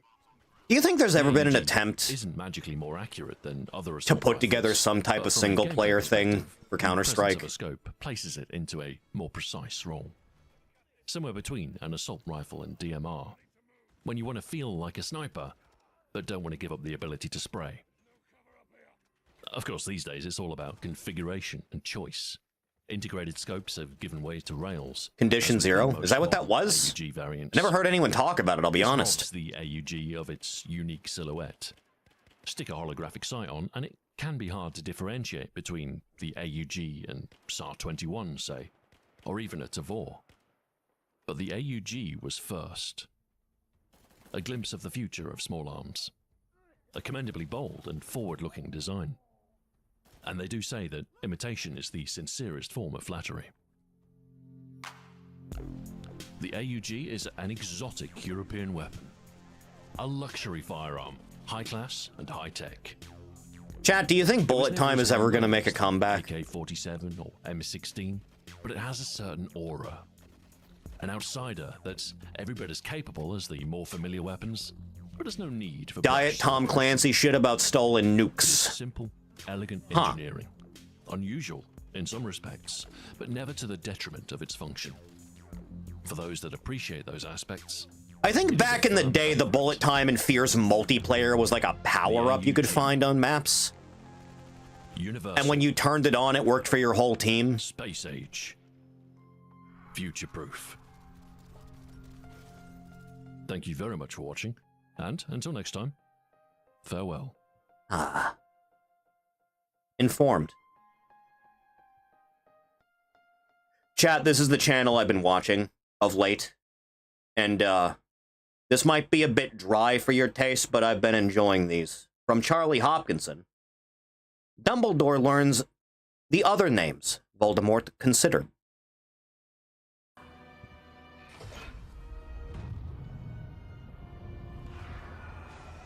Well, would you look at that? This guy has very good In all impressions. my decades of being headmaster, I never managed to find the entrance to the Chamber of Secrets. I'm indebted to these kids. I mean, these two morons found it 10 seconds after deciding to search in the place where the previous victim was found. You didn't think to do that? To just search the scene of the crime? Oh, I can't go in there. That's the girls' bathroom. Just say you're in there for the decor, Albus. Well, then I'll just be, there's no need for me to stay. Oh, yes, there is. Why did you not come and get the teachers? Jenny was dying. And you guys had all shown yourselves to either be cowards or really want Lockhart to get his comeuppance. Yeah, we wouldn't wanted anything to get in the way of that. Also, battling a giant look-at-you-and-they-kill-you killer snake, it's not in our job description. They would have been well within their rights to say, off students. There's no duty of care to protect the students from a snake-wielding maniac. Oh, none whatsoever. You're welcome to share my toilet. Ah, you see? Nice little insurance policy. Oh, no thanks. We didn't have one of those in the temple. Thank you, Qui-Gon. I believe they call that one the Runsky Feint. Ah, the old fake fainting and steal the little hand staff maneuver. That one's been around since my day. So the Slytherin leader made this? I believe Toilet so. Ghost Girl, yay or nay? In the books, I've yes. seen Grand Designs. It never runs to time, and it's always over budget. Did the other house leaders not get suspicious? It's a big school. They could probably disappear for years and no one would... Chat, when I streamed Hogwarts Legacy, wasn't there like a gargantuan cave system directly under the school where I fought like a fucking dragon or something? Didn't that happen? Tom Riddle, what do you mean she won't wait? Oh, wow. I did not know this. Sorry, Professor. I omitted a few details. Yes, Harry. It was Ginny Weasley who opened the Chamber of Secrets. Called it. Oh my god. What a shock. Ah, they made it completely obvious for someone that's not a total and utter cretin. I can't believe it. It's a storytelling masterstroke. Yeah. And she tried to dispose of it in the girls' bathroom. Does she really need to flat arm it? Yeah, just place it. You want to get toilet water on you. Oh, don't worry. Our pipes can take it. But why did you want to meet me? I knew I had to talk to you. Headbutt him, lad. Bring your forehead down on the bridge of his nose. It'd be really good of you if you were to subscribe. I need to leave behind a diary, preserving my 16-year-old self in its pages so that one day... So I am curious about this. Voldemort. Legacy 2 will be at Xbox tomorrow? Probably. Ever conscious of what was going on in this... I lost any interest in that sequel when they said it would be like a fucking, what's the term? Live service shit. Present-day knowledge. I don't know. It gets hard to keep track of what you're up to when you split your soul into 7 pieces. 8 pieces. Sorry, 8 pieces. That we know of. So while the 16-year-old you was getting Ginny to open the Chamber of Secrets, what were you up to? I was looking for more bald men I could latch onto for a bit. Managed to hitch a ride on the back of Greg Wallace's head for a little while. Then I spent a bit of time stateside on Pitbull. Yeah, that lines up. My name. You rescued a is dragon. Mr. Thank you. Dildo. Shut up! My name is not Mr. Dildo. Oh, sorry, Daryl Vomit. You're completely right. Shut up! This moment was very cool. You're such a nerd, mate. Oh, my lord. Do we need to have someone check on Colin Mockery? Yes, always. My lord. I probably shouldn't be saying that. I'll leave that to Severus. That's more of a Severus thing. Folds. Folds. Dark Lord. What is it with the I am? Is that like a will I am thing? No, I had spare letters, didn't I? Lazy anagramming that. It's hard. Why didn't you just stick them on the end? Voldemortium. Sounds better, honestly. Severus. I would one day fear to speak when I became the greatest sorcerer in the world. Yeah. On what metric? You didn't even have a nose. I don't see how that's relevant. Albus Dumbledore is the greatest sorcerer in the world. Thank you, Harry. You're quite welcome. He'll never be gone. Not as long as those who remain are loyal to him. But no, I am gone. I just said that so you'd continue to do my bidding in my absence. Oh. This is what Dumbledore sends his great defender.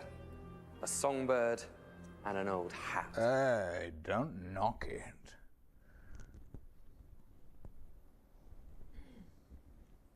I should get a silly hat. So, just to clarify, Albus, your poops are, well, Oh, that big. Yeah. Don't ask me to explain it. It just happens. I'm a man of large appetites. Please don't forget to subscribe. What kind of silly hat? Propeller. Now that's magic. Yes. Parseltongue won't save you now, Potter. It only obeys me. Does the basilisk have to stay in there? Even when it has an entire chamber? Why is Snape white? This isn't accurate. 50 years. I presume it hibernates. To not get bored. Surprised it didn't just attack people of its own accord. It's funny that they chose Snape to recast specifically. Is it like a gentleman's agreement to not... Because, like, part of his backstory is Harry's dad hangs him from a fucking tree.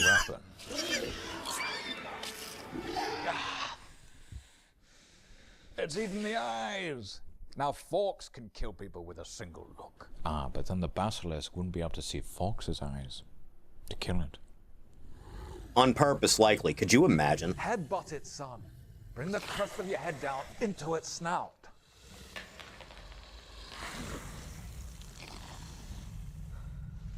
Is this snake thick or something? Hey. Can not tell the difference between a rock falling and footsteps. Lord Voldemort will return. Very much alive. So, if that had happened, there would have been two Voldemorts wandering around. One on the back of Greg Wallace's head, and one that looks like a 16-year-old boy. I mean, they both sound pretty stupid. If that had worked out, it'd be a very Ansem and Xehanort situation, huh? The extent of my powers and pledged their lives to serve me. Roll up, and join the personal army of the Baldy's Backpack and the Little Posh Spod. That sword looks like it's out of a cereal packet. I do beg your pardon. The ancient revered sword of Godric Gryffindor. Hey, look! It's the glasses case of Ravenclaw. It looks like some lowly duke wanted to make an heirloom for his house. But he only had a bag of rubies and a budget of about 40 quid. Doesn't look like it's seen battle either. Oh, but Jazzle's swords make great weapons. Thank you very much. Doesn't even look sharp. Of course it's not sharp. It's been wielded by a 12-year-old. Oh, you sent your defender a blunt sword. It was either that or the rat trap of Gryffindor. Or the bolt gun of Gryffindor. You should really be running with it point down. It's not safe, Harry. Sorry, Professor.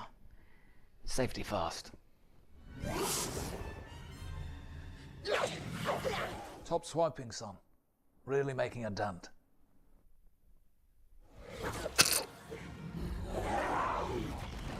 I was going straight for him. And I just veered at the last second, yeah. Direction at the last second. Probably sensed Harry was also kind of the heir of Slytherin. It's complicated. So couldn't bring himself to eat him. But that would make the rest of the attacks redundant when it snapped where he was. I don't know. It was weird. It didn't make sense. Yuppie now. Oh, a little. There you go, boy. There you chuff and go. Not just some smelly old hat and a bird, eh? No, I just can't believe a hat beat my snake. Maybe if Riddle had helped him a tiny bit. Why didn't you do that? Pinned him down while the basilisk ate him. Dad? I got overconfident. Remarkable, isn't that poor snake. It was just trying to get by. Yeah, it was pretty much only attacked mudbloods. It was a racist snake. And a few roosters. From what I've seen, it was just following orders.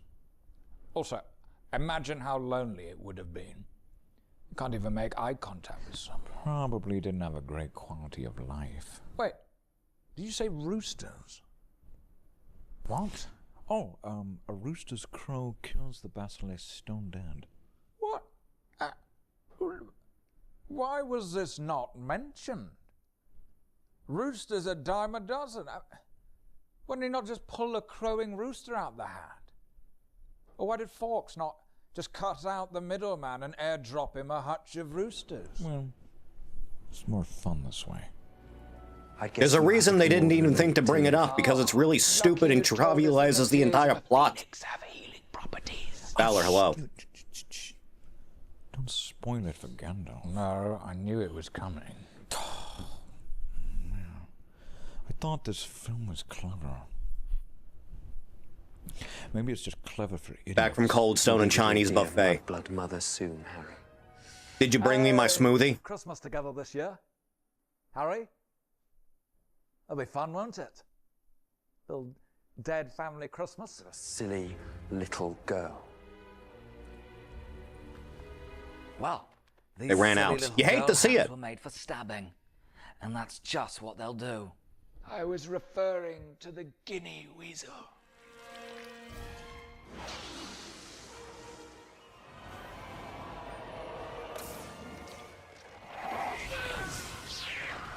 Harry was overconfident. You guys wouldn't do that to me, would you? We'd be more likely to eat you. Lucky Fawkes found the idea of Harry dying sad. Or he'd be f***ed. You gotta be careful of that. I always assumed phoenixes were a lot smarter than regular animals, so they know how to cry on command. Of course. Phoenix tears have healing powers. There it is again. Just on the off chance the foreshadowing has been a little too subtle, we can always rely on our favourite moron to spell things out for us. Well, that's my boy. Trample all over that. Amazing! Lucky you told us they can carry shit, or this wouldn't make any sense either. If you look back on the whole film, all the information was there. Right under our noses. It was just communicated so subtly. Oh, and the chamber is very much accessible from out in the grounds as well. I didn't really try very hard, okay? I can tell. I wasn't gonna move stuff around. We call that a man search. Mortal men are not good at looking for things. The past few hours, you have broken perhaps a dozen school rules. We saved her and the world. No thanks to you. Oh, Harry. Talk about ungrateful. That you both receive special awards. Oh, yeah. You were building fake tension, weren't you? I remember now. Sorry. Yeah, absolute travesty of justice.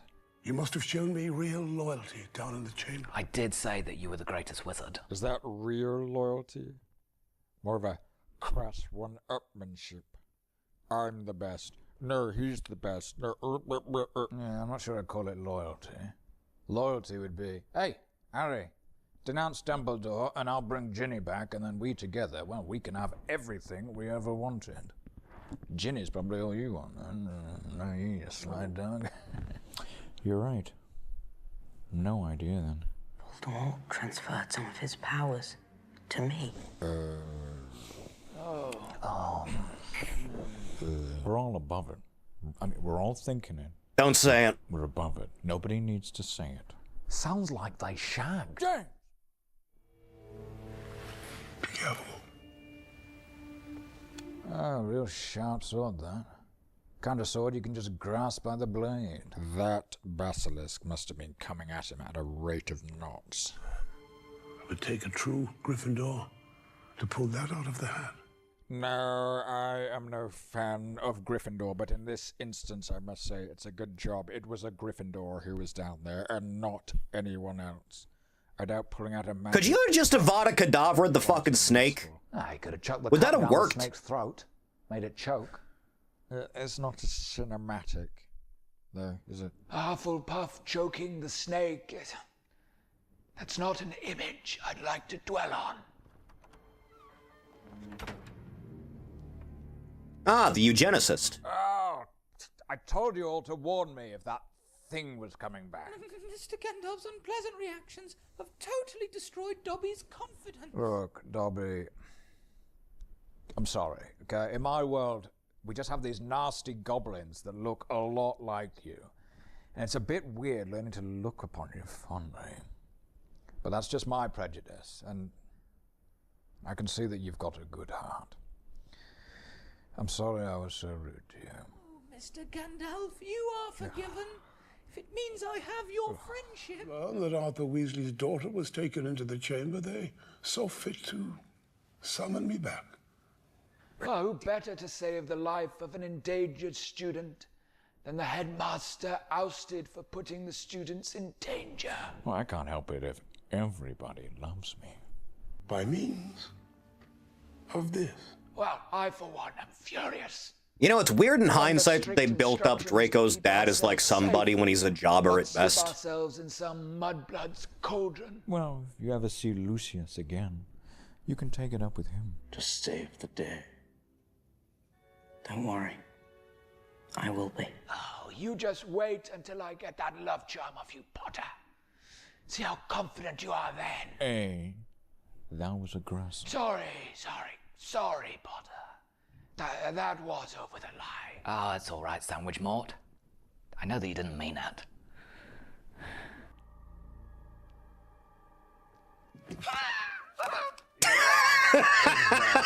Take that. Every time. Oh, I mean, that's awful. Don't do that. Lovely little thing. Open it. Dobby? Master has given Dobby a shock. That's a nice moment. Even I can admit it. You see? You came round to Dobby in the end. I have to question whether it was wise to return a source of ancient evil to the person who initially used it to try and kill all the students. But hey, nice moment. Oh, you can use it again, I don't think. It's got a hole in it now. All the Voldemort has leaked out. Oh, sounds fine, then. You lost me, my servant! Wow. You should always check every page of a book in case you put a sock in it then. Is he about to kill Harry? Over that? He's not ready to be killed yet. He needs fattening up like a juicy, juicy hog. Sorry, nothing, Harry. Nothing. Does seem like overkill. Your parents were meddlesome fools too. Meddlesome legends. Never tried to save my life again. Are you serious? He's about to Avada Kedavra you. Does your memory last longer than 6 seconds, you It was a fun line, so. No, my heart is going from how moronic that was. I mean, even for the moron patrol.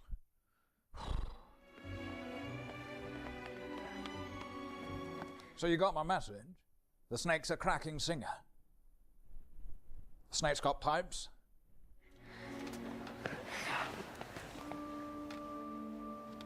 Oh, I mean, I'm not much of a hugger, but that was weird. Madam Pomfrey, whose mandrake juice has been so successful. I hope to see you all back next year, where hopefully few of you will nearly die a horrible, horrible death. Yeah, about that. As a school treat, all exams have been cancelled. Not content with merely endangering the lives of my students, I have also decided to cancel their education. Looks like the sweeties are on me. So what? The Newt students can't get jobs now? They're going to be permanently unemployed. Oh, what a sumptuous treat. Some ruddy bird called Errol. Ron sent his family's bird that has dementia. For the prison release of an innocent man. A good friend. Come on, Ron. There's much worse miscarriages of justice. I see Hagrid gets a full clap. Oh, yeah. Because Harry's involved as well. He's one of my favorites. The kids not have any questions about who was trying to murder them? Yeah. Don't worry about it. It's fine. Well, I couldn't tell them about Voldemort, because I didn't want to spook them. So I just mumbled something about a wrong, and ours now all sorted. It's a bit late, that. Could maybe have just let him come back to the school and finish his studies at some point in the last 50 years. Regain his life. If you valued him that much. I suppose. Never really occurred to me. Shocking.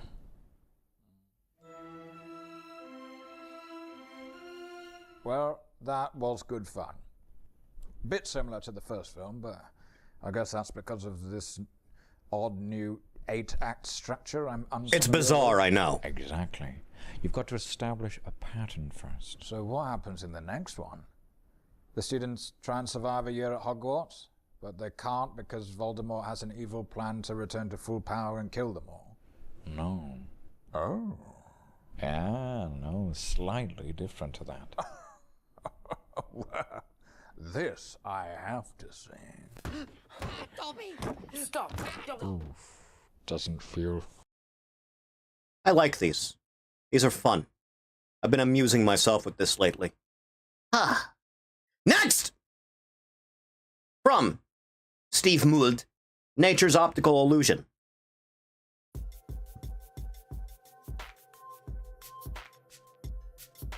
This is just a cactus spinning on a CD, but look what happens when I change the shutter speed of my camera. It kind of looks like the cactus is shrinking or something. It also works with pine cones and succulents.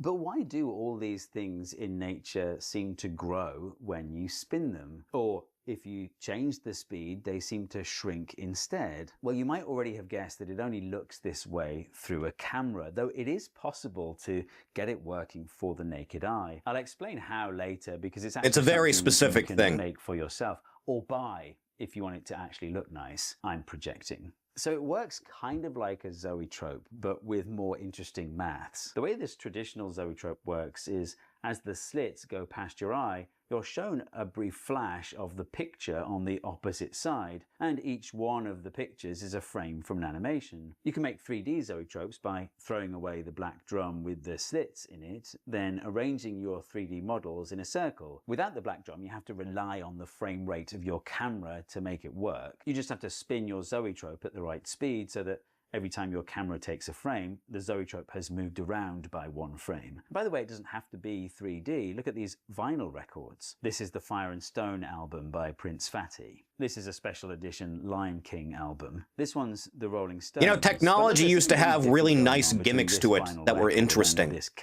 and enjoyable. And then we just stopped doing that. Now, nature's a bit messy and imperfect, so I printed out this plastic flower that mimic the layout of real plants. At some point, I should get the 3D printer working, you know that?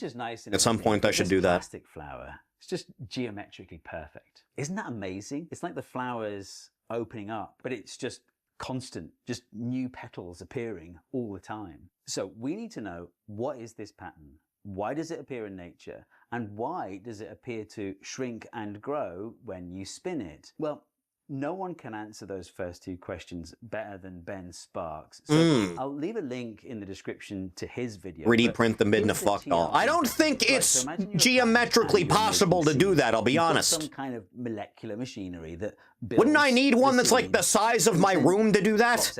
And then that molecular machinery turns through some angle and then pops out another seed. Right? Turn, seed, turn, seed, turn, seed. That you get a seed. You get a seed. The seeds drift out from that central point at some minute velocity. And so you end up with this... No, just the size of a closet. The question is, what's the best angle to turn through between... Look who finally decided to stream on schedule. Look who decided to show up to a stream. I set the angle to 2/5 of a full turn. So you know, Vice, you do a lot of complaining about me not streaming on schedule, and then you only show up like 1/3 of the time when I stream on schedule. So what angle should this seed-building plant machinery turn through between each seed for the most efficient use of space? Well, it turns out to be a full circle divided by the golden ratio. We'll call that the golden angle. It works because the golden ratio is the only 1/3 of what you stream is watchable. You know, you're not wrong. I agree. If you want to understand why that's the criteria. It's not just seeds, by the way. It's leaves and petals and other things that often follow this pattern. But does it have to be the golden ratio for this growing, shrinking animation to work? Like, I designed this plant that turns through 2/5 of a turn between each petal being my channel logo. And look, you can animate it by spinning it. So you don't really need the golden ratio here. By the way, I used to build a lot of my 3D models just using primitives in the... I have no idea how any of this shit works, man. But I made this thing in Onshape. This may as well be magic. You know when you learn how to use a new tool and it's exciting because you feel like there's all these possibilities? I had that when I was learning Onshape. So I'm more than happy to recommend it to you. If you're an engineer or even just a hobbyist watching this video, then here's what they want you to know. If it's not obvious already, they're sponsoring this video. Onshape is a professional grade CAD system and PDM built for businesses. Onshape is entirely in the cloud, so you access it through a browser. Here's why that's important. Real-time simultaneous collaboration, like I had people helping me with this plant design. No IT setup, runs on any device, you don't have to install anything. All changes are tracked. It's got a Git type system that you can revert all the way back to the beginning. You can even branch and merge like you do in Git as well. And you know, it never crashes because it lives in the browser. You're not gonna suddenly lose what you were working on. Science. As a business, you can focus on the CAD, not the CAD system. The promo on this one is really good. If you go to onshape.pro/Steve Mould, you'll get 6 Is that just the Amazon logo? Is that what that is? For free. That's what I'm looking at right now, right? So check out Onshape today. Now this is really fun because the design is parametric. I can just change this one parameter, which is the angle that it turns through when it generates each new petal. And look, suddenly I've got that golden ratio spiral. Actually, I'll leave a link to this Onshape project in the description so you can have a play with it yourself. I'm sure I've not gone about it in the smartest way because I'm still learning. So if you are a CAD person, I'll take any constructive criticism you have. But back to that question of whether the golden ratio is needed for this growing, shrinking animation. To figure it out, I built this little website where you can play with the various parameters. It's cool, isn't it? I'll leave a link in the description I've seen worse. so you can have a play with it yourself. Look, you can set the frame rate and the angle it turns through between each frame. And so finally, we have everything we need to explain why a spinning cactus looks like it's growing or shrinking. Consider just one seed in this spiral. It's already traveled some distance from the center. All the other seeds are either further away or closer to the center. But which two seeds are most similar to this one in terms of how far it is from the center? Well, that would be the seed that emerged just before it, and the seed that emerged just A drunken they-them on VR last night said I was the best person ever, just from my sheer aura. Is that the type of person you trust to be an accurate judge of character, Vice? Around through 222 degrees, it appears as though this seed Much has less just under the moved influence of outwards alcohol. slightly. Or if we turn 222 degrees in the opposite direction, it's as if this seed moves You gotta inwards take what you can slightly. get. Of course, turning through this angle clockwise is the same as A turning man through this gets angle what he anti-clockwise. takes. But anyway, this is how A man the chooses, angle a slave follows. By turning obeys. through this angle for each frame, the seeds appear to drift outwards. And look, if I change the angle turned between each frame very slightly, the whole thing appears to turn slowly as well as shrink. But if you wanted to, you could also speed up the animation by turning through two lots of 222 degrees. Turning through 444 degrees is the same as turning through... Is that what you said at your 84 court degrees, deposition? because Yes. You can just subtract Word for the word. 360 degrees that gets Works you like a back to where you charm. started. And you can keep speeding up the animation by turning through more multiples of the golden angle. Of course, the golden angle is an irrational number in reality. It's not 222 degrees exactly. And that means something quite interesting. It doesn't matter how many times I turn through this golden angle, it'll never get back to the original position. So there are an infinite Seen number Gurren of Lagann speed when the options drills when you clash. animate a natural object like this. Contrast that to a normal zoetrope or my... I feel like Gurren Lagann is a very, very odd thing for me to attempt to go back to because I never liked Kamina and I always thought the ending was shit. One frame for each flash of the camera, you're turning through a full turn plus one frame, but the result's the same. Another way of saying that is when you spin a cactus, there are as many frames in the animation as there are seeds, or petals, or spikes, or whatever. And if this was a perfect fractal, that would mean infinitely many different frames. Compare that to a normal zoetrope where there are, well, that many frames. What's really cool though is if, when you're watching the animation, you fix on just one of those seeds or spikes or petals, you will see every single seed on this plant. Every single seed visits that location. So the golden ratio definitely makes it better. So anyway, it's a bit of a trade-off.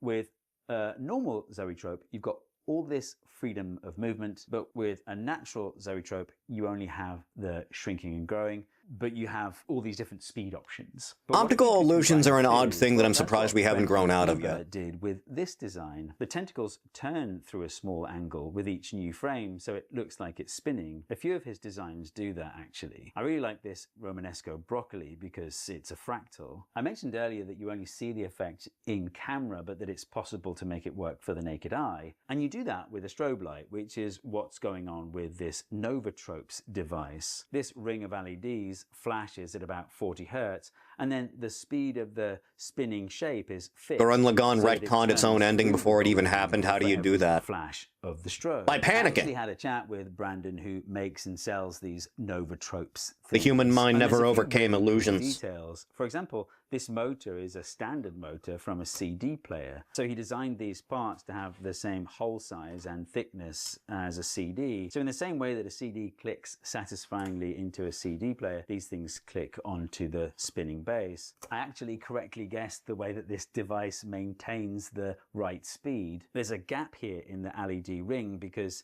in the gap there's an infrared light and an infrared sensor. When these spokes pass over the sensor, they receive a lot more of that reflected infrared light back. And so that can be used as a signal to maintain the right speed. If you do buy a Novatropes dock, I've made my logo design available as an STL as well. Link is in the description for that if you want to add it to your collection. Just bear in mind that Novatropes is a small company, so if you all rush over there and order a load of stuff, you might need to be a little bit patient with fulfillment. But there you go. That is why a spinning cactus looks like it's growing and shrinking. I hope you enjoyed this Science video. is an odd thing. Don't forget to hit subscribe, and the algorithm thinks you'll enjoy this video next. There's no video on the screen, man. Huh.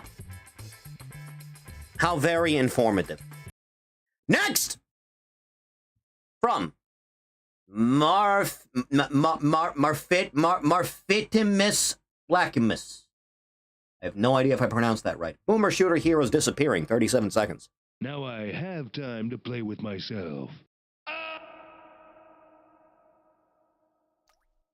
I could use a quick blow. Couldn't we all, Caleb?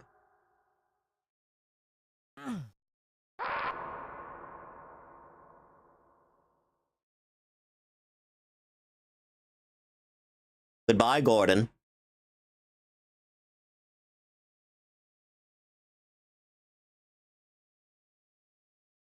Is anyone else getting hungry?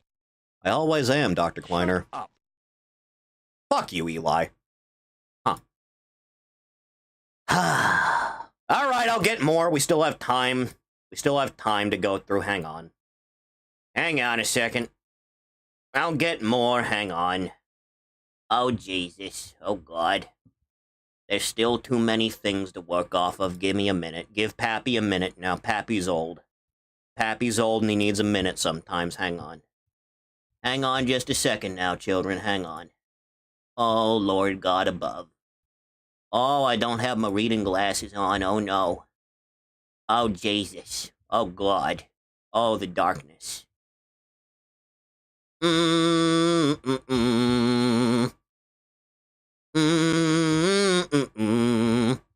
Just hang on a second now. Hang on. Give me a fucking minute now. Hold up. Hold up now, son. Hold up now. Give old Dad a minute. Dad's got to fill out some time. All right, now hang on now. Now hold on now. Hold on. Hold on. Dad's doing some things now. Hold on. And hang on a second now. Hang on. Dad's got some things to work with. I don't think that's enough to fill out enough time. Hang on. Hang on! Hang on, Dad's trying to learn some things. Oh yeah, this'll piss off the right people.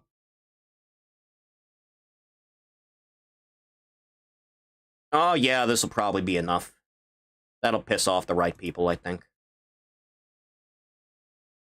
Huh. Splendid. Where? From Creative EXE, Ace Ventura in Grand Theft Auto 6. Be a significant boost to my interest. You are one pathetic loser. Bad luck, I guess. I'm sorry, could you speak into my good ear? When is my Jim Carrey Grand Theft Auto clone?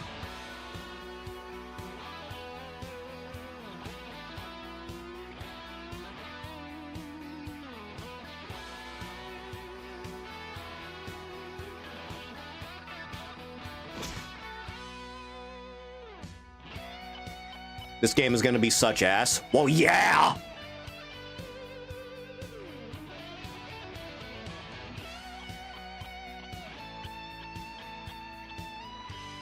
Well, look who's back.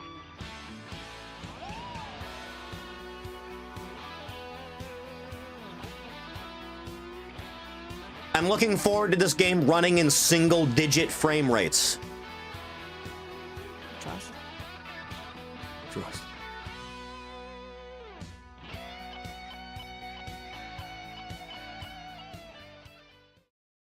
The genie granting me a fourth wish out of curiosity, as I wish for Grand Theft Auto 6 to be delayed yet again. Huh. Destroy All Monsters Remaster comes out the same day. GTA 6 about to be delayed again. We can only hope. We can only pray that God answers us. Ah. Dude, if you went back in time like 15 years and you told me the next Grand Theft Auto is going to be something that you hope and pray to God Almighty never comes out because it's going to be such dog shit and the masses are going to lap it up like pigs at the trough, I would have shot you where you stood. Gorm the old historical events as Fallout games. Gah.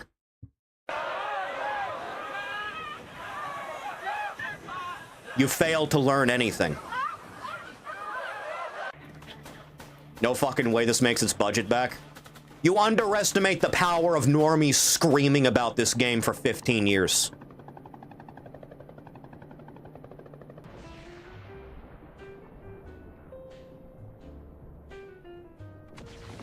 Give me a kiss.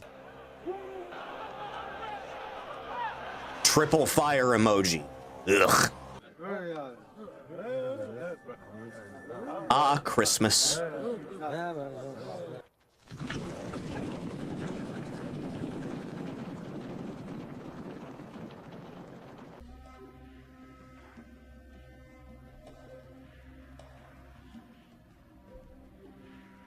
Only just found out Fallout 13 project was canned. Yeah, it turns out trying to remake Fallout 1 is harder than most people have the time to commit to as a hobby. So Deserved, by the way. You are out of uniform, soldier! Where is your power armor? Give me. Thank you, a George. kiss to build a dream on. In my. Enough. The uses of AI technology are growing more and more. Remember, kids, every single game developer on Earth uses generative AI at some level of development now. Every single fucking one. Especially the ones that tell you they are not. They are lying to you. Your options are either never play video games ever again or accept it. Internet Historian, the story of Coney 2012. I remember no one shutting the fuck up about this when this video went up. Alternate universe where Stalker is an isometric RPG. I would have been more interested, I'll be honest.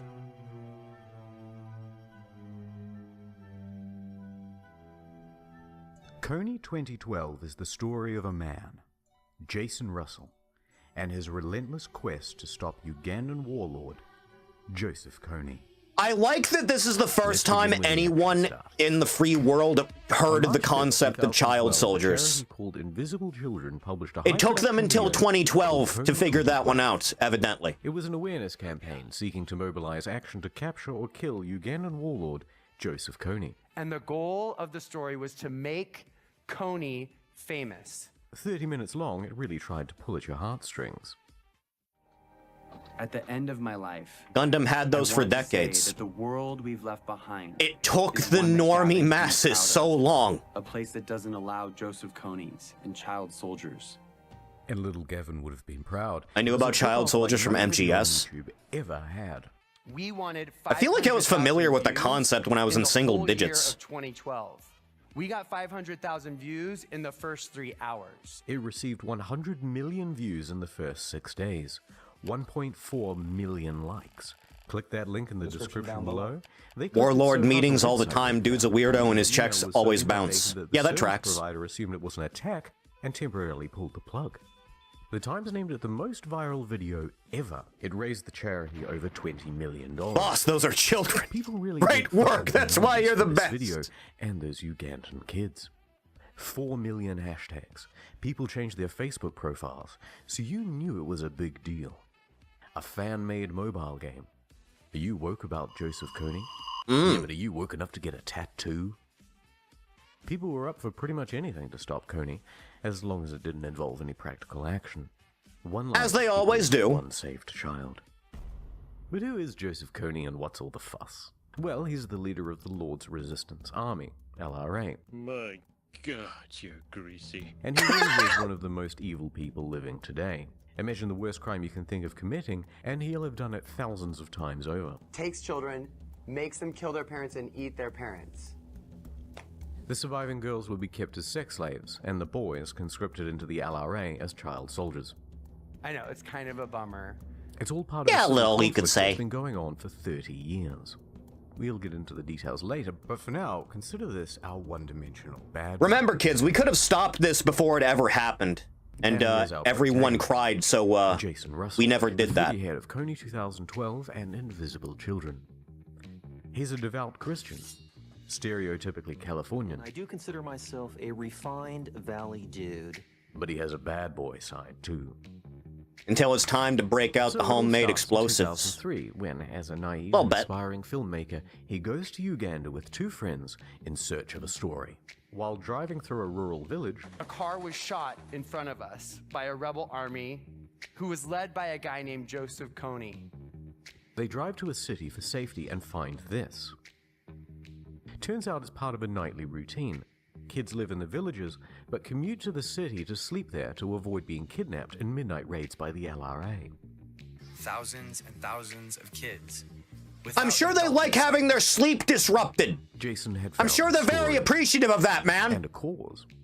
It must have made a real impression on him, because for the next 10 years he dedicated himself almost exclusively to trying to improve things in Uganda and stop Kony. Kony 2012 was the culmination, but in the preceding years he tried a bunch of other schemes. This had a bit of a crash out in Sens Gen 2 over that fucking Robin Hood movie. About where the LRA The new one? And this. Do what we always do. Dance. This is all real. Jesus Christ. We're on a mission, put Uganda deep inside your mind. Mary Mother of God. It needs attention and a dance to make it sparkle and Utter nihilistic slop. You mean to tell me modern filmmakers don't like a story of a man being heroic? Naturally, questions have been raised about his sexual orientation. I can't imagine why. Too, that you were gay. Mm-hmm. Yeah, I've heard those rumors. Yeah. My parents started a large children's theater organization, so I am... Theatrical. Theatrical. Yeah, okay, that makes sense. Straight men are allowed to enjoy musicals its current year. Back to Kony 2012. So the video lays out a plan called Cover the Night. Here's what you do. Pay $30. This is for your abominable? special Well, Kony yeah. action kit. Theater kids always are, man. That's nice. In the kit, you'll find 5 items. Button, bracelet, stickers, shirt, and these posters. The medieval times were bad and dirty and everyone was a fucking dickhead and no one was nice bullshit. The revisionist history about the Dark Ages is some of the most psychotic shit you'll ever see people attempting. It's going to be amazing. Everyone was on board. They legitimately think peasants slept in ditches and ate filth. Was keep the momentum going. 24 hours a day for like 170 years straight. This is the new way to move the world to action. But this movie is not without critics. Critics say the film manipulates the facts. Simplifying the story. Oversimplifying a wildly complex issue. The message is too late. Joseph Kony and his forces have been significantly reduced. Pro-war. Peasants did less work than us. Yes! That's the part that always irks me. These white Westerners sort of getting on a bandwagon and actually they haven't got a clue what they're talking about. Big puffy breeches, please God. A day or two later. Showing up to the function in a pair of parachute pants, my man. Media commentators started making scathing critiques of the video, and testimony from Uganda wasn't entirely positive either. It's unfortunate that we can have people who are merchandising, but using people's problems. Then it got really serious. Teenage girls started weighing in. Oh no! My mom laughs and goes, "He died like 5 years ago." This is wrong, by the way, but it was seen by 4 A million woman was people. wrong about something. Sort of, my mum said it, so it must be true. The term slacktivism started cropping up more and more. Legitimate questions were asked. How will the money donated be spent? That invisible children would send would have to go to the Ugandan military. Why did you put your son in the film? You know, why would you put your son in the film? You know, why did you put yourself in the film? Those questions about our sincerity. Why are they saying Kony is in Uganda when he's actually in the Central African Republic? Invisible Children wasn't popular among other charities either. They were hogging the limelight. And they released Kony 2012 just 2 days before International Women's Day, a critical fundraising time for some. Even the Ugandan Prime Minister took a few jabs. We do not need a sleek video on YouTube for us to take notice. When people started feeling misled, they turned against the organization and squared the blame on one person. The pressure was building. Online backlash and a hectic schedule was starting to take a toll. My phone was getting 10 text messages every second. It was just... Millions of supporters on one side, millions of critics on the other. On and on and on. Make Kony famous? Well, it made Jason famous too. And the pressure kept increasing. He was flying all over the country to spread his message. Took the red eye to New York, landed at 5 in the morning. Working around the clock. On the Today Show, People Magazine, Reuters. By day 3, I was in LA doing interview after interview after interview. 17 interviews in 48 hours. He was sleeping less and becoming more erratic. Not being able to sleep, not being able to stop my racing mind. Criticism from every direction. Then it was like, you're the worst. You're terrible. And Coney's dead. They started saying the whole project was for his ego, or based on greed. And not just criticism, responsibility. How are you going to stop children from being murdered, Jason? You promised a solution, Jason. When are you going to deliver, Coney? You know, sending a bunch of money to a third world shithole so they can solve problem is just going to get your money stolen. To release the pressure, it turns he and out. His family tried to take a couple of days off by going to Palm Springs. But people could have solved all this shit before it ever even happened. Hotel room with the curtains closed. God forbid any of you admit that a harsh lesson is due. Paranoia, delusions of grandeur. He went with his family to see the Lorax, and he thought the film was speaking to him directly. Voices in Jason's head told him that he needed to get to New York in the next 12 hours, or Coney would win, whatever that meant. Then, there you go. He stripped off all of his clothes and ran out into the It finally happened. I was on a street in San All they do is hire a group of PMCs totally naked and that don't actually accomplish anything, I'm aware. Someone driving by in a car took a video on their phone. Hey kids, did you know that a great number of senators have stakes in PMCs? Were you aware of this? A significant amount of them are shareholders in PMC groups. On drugs. Neither is true. Strange, isn't it? Just a very distressed man having a mental episode. Were you also masturbating? Did I hear that too? No one. Is it took over a decade after this for it to commonly accepted? Well, yeah. Naked, so it's not a far extension of, you know. You couldn't pay me enough to strip naked in public? Not jail. Police say when they showed up, they didn't see any of that. Naked, no. Medical facility that he was not arrested though. And there, he thought the staff were trying to kill him. I'd do it for free. You live in Florida. That happens in every single state. He ran around in his underwear, kicking in every single state of being you can imagine. It will happen. You come back to yourself. As every state of your mental capacity, it will continue to happen. 2 weeks. 2 weeks.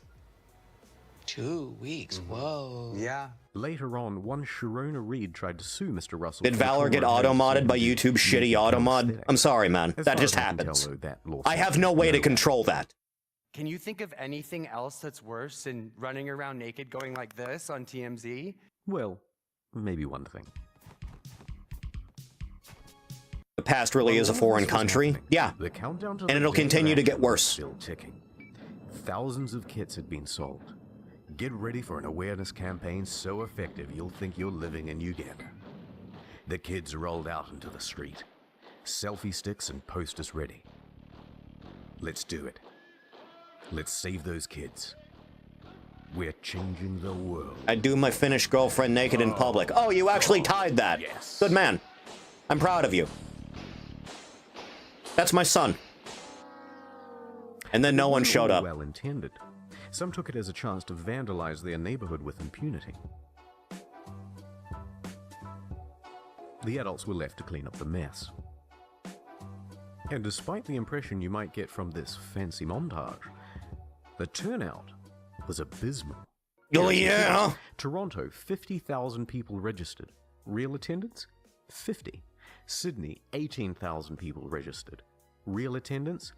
12. No one's gonna go outside for anything, man. Real attendance?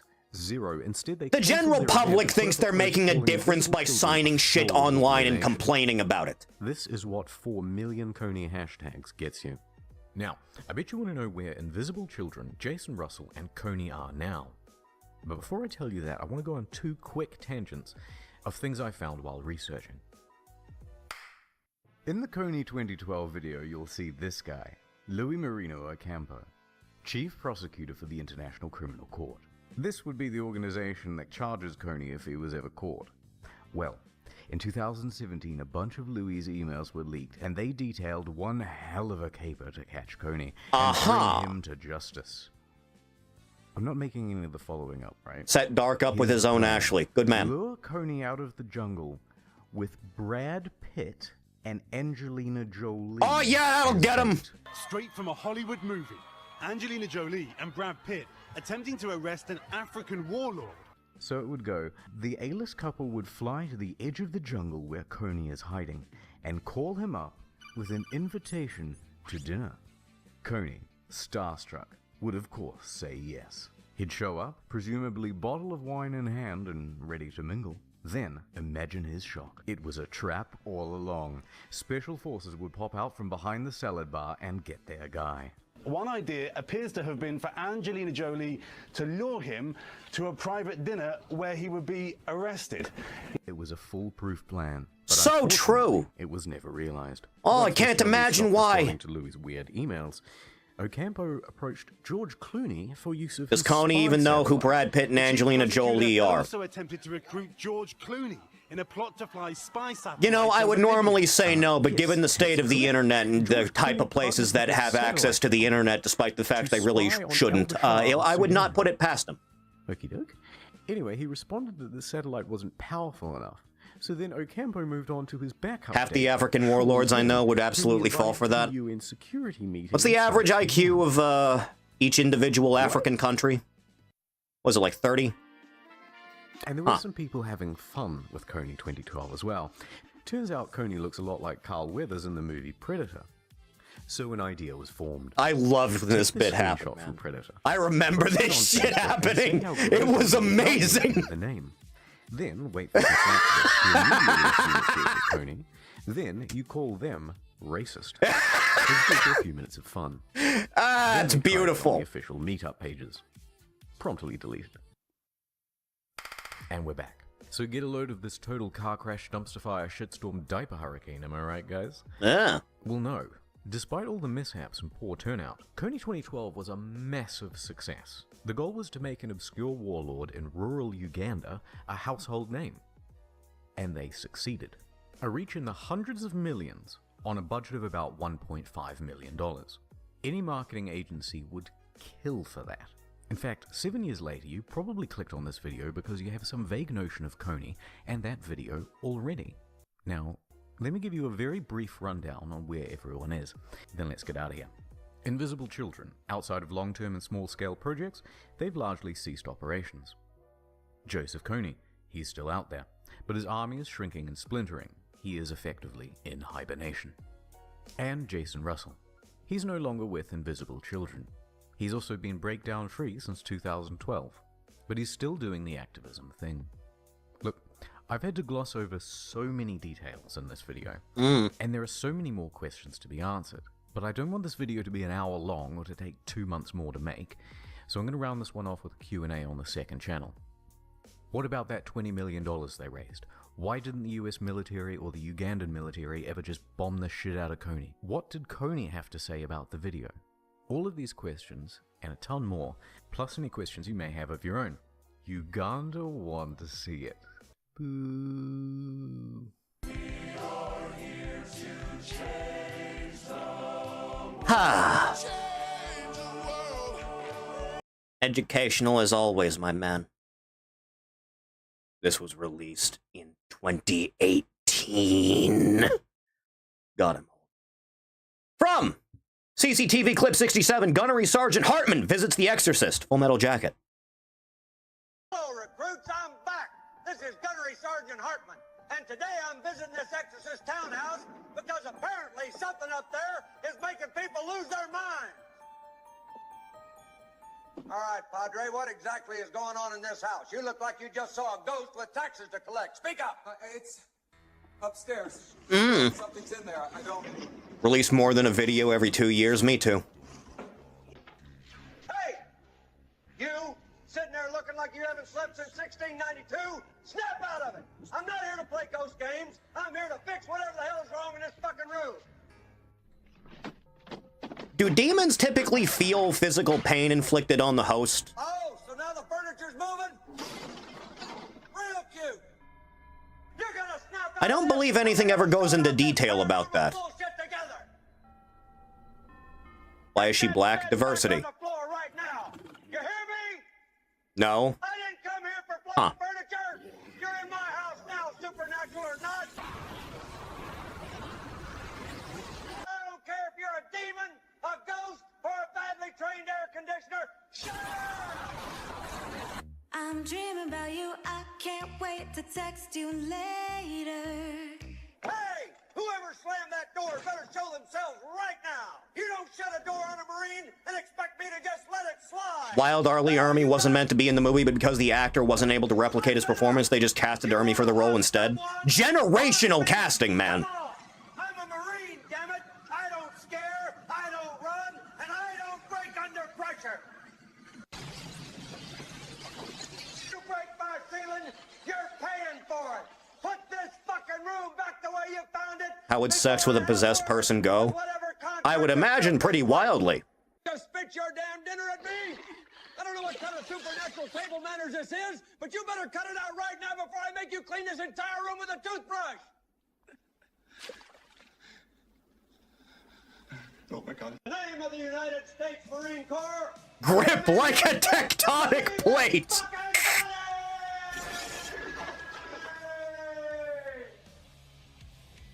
What the fuck are you doing crawling down the stairs like that? You look like you're auditioning for a haunted circus. Get up and walk like a normal person before you break every board in this house. You and Priest Boy are not welcome here, shitheads. You watch that filthy mouth, demon. You are addressing a gunnery sergeant of the United States Marine Corps. You will let go of that woman or I will personally march your sorry carcass back to hell. Maledictus espiritus tuus, Miles. You cannot silence me. Exorcism time! Let this girl go and get out of this house! You don't scare me, and you damn sure don't own this kid! You're done here, move out before I really get loud!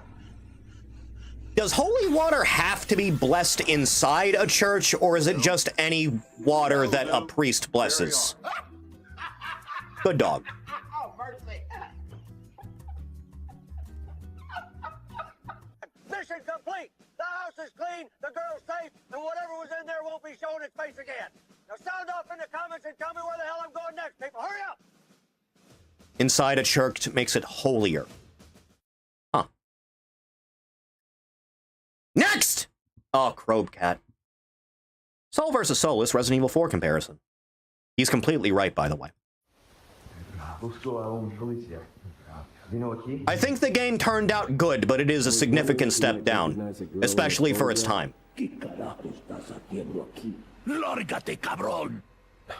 Sorry to have bothered you. I hate how they fucked up the combat a little bit. I like the parry. I do genuinely like the parry. But the people that say Resident Evil 4 feels outdated were never going to be able to do anything without it.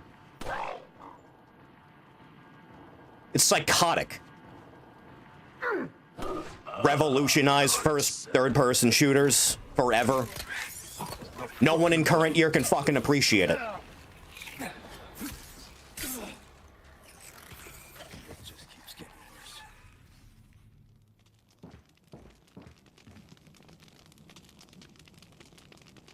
He's not a Zambambo.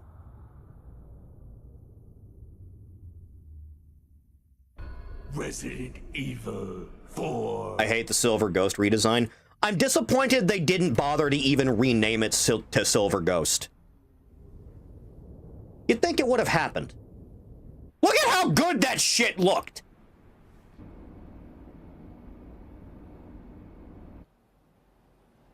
This game came out in 2005!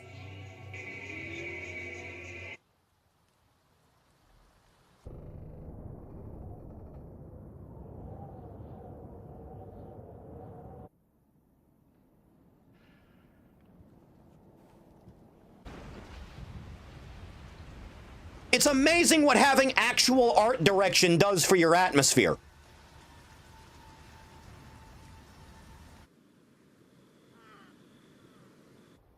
Still beat a lot of modern games. The PS2 was bizarrely extremely good at transparent textures, and no one has ever felt like trying to do anything similar to that since. What are they planning?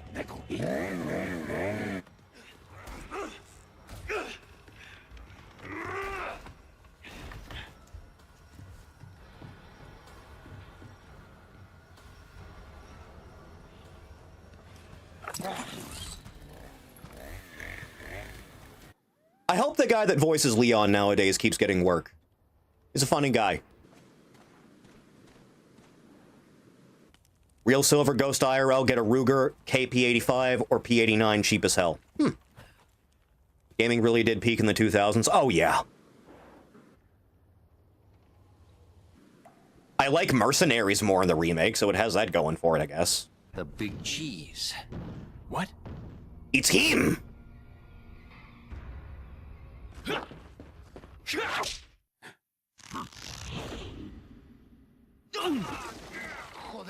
not this guy. Who are you? Why do you have to make everything dark nowadays? You're not allowed to have any fucking actual lighting in anything. Everything has to have washed out colors. Remake got my husband to play more Resident Evil. It's nice that some things come of it. I don't even think the remake's a bad game. It's just, why the fuck would you remake it like one of the best games ever made that is also still available on every modern platform? It's scary if it's dark, Ori.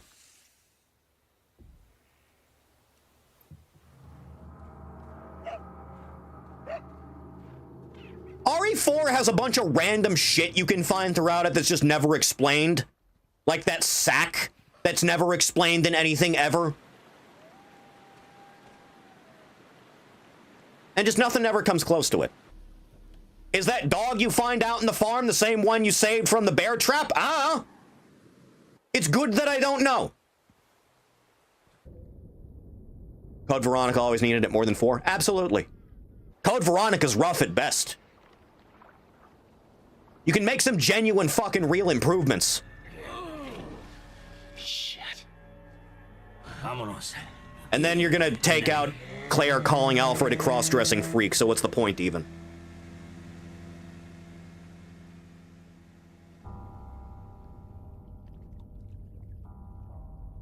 HD mod people and just do an HD remaster if they wanted an excuse for cash. If they just offered the guy like a... I don't even know how much that would be worth, maybe 50 grand, and just made that the new version that's available. Yeah, that probably would have been good.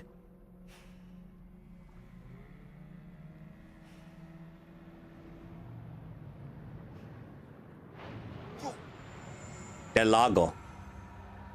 What was that?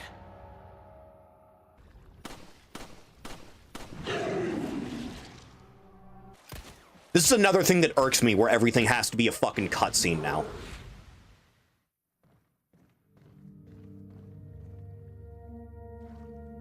Serenity, my beloved. Jesus Christ. You can just have background tracks playing in your games, for God's sake! The logos are the thing that irks me about modern Resident Evil more than anything, I think.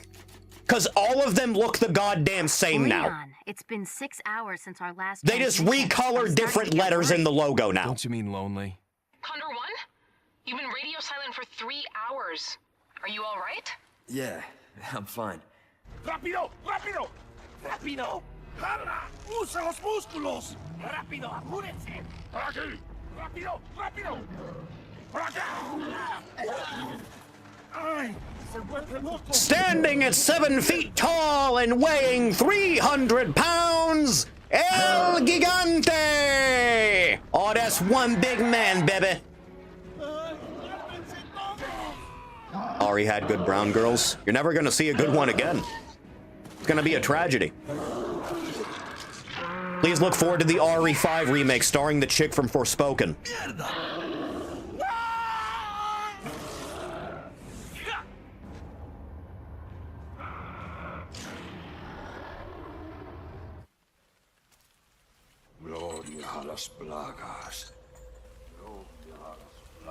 Never needed to happen.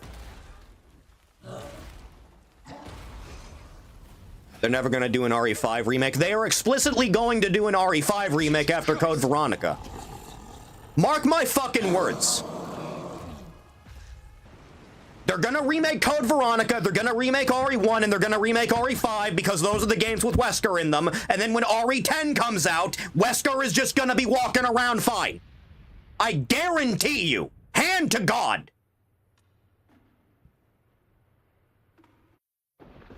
I have still not played RE9. If there's any spoilers relating to that, don't say anything. Sounds more like an alien invasion if you ask me. Y'all Balgriff have a weird early life, huh? Somehow Wesker has returned. You okay? Leon, what's gonna happen to us? Don't worry. Missed opportunity for Sheva to not have an outfit based on that African chick from Street Fighter. What, Elena? Yeah, I guess. I could see it.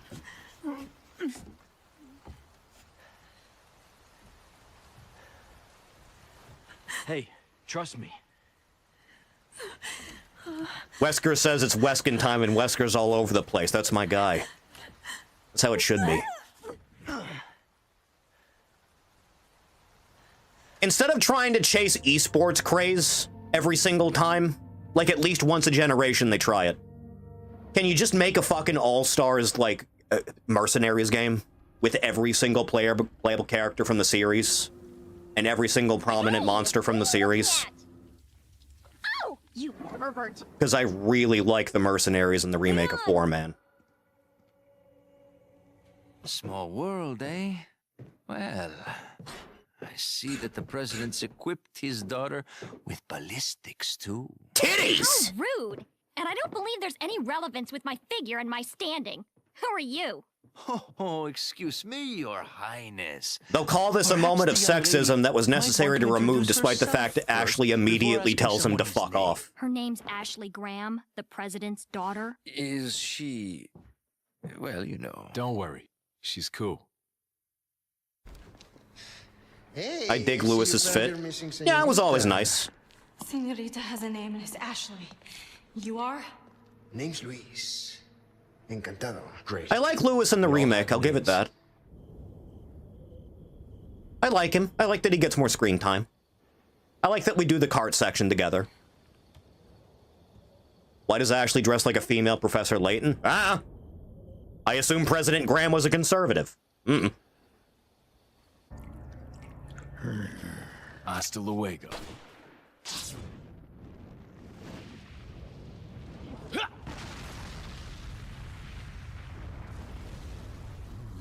So why was the friend president that Leon had in the prelude to RE6 not President Graham and was just some guy?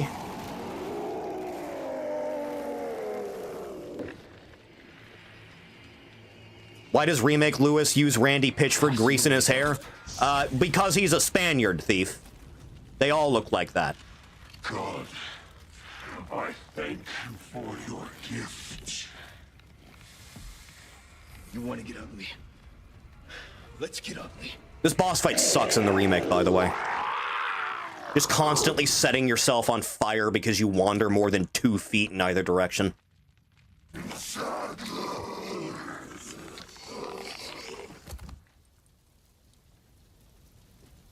Mr. X victim, as it should be.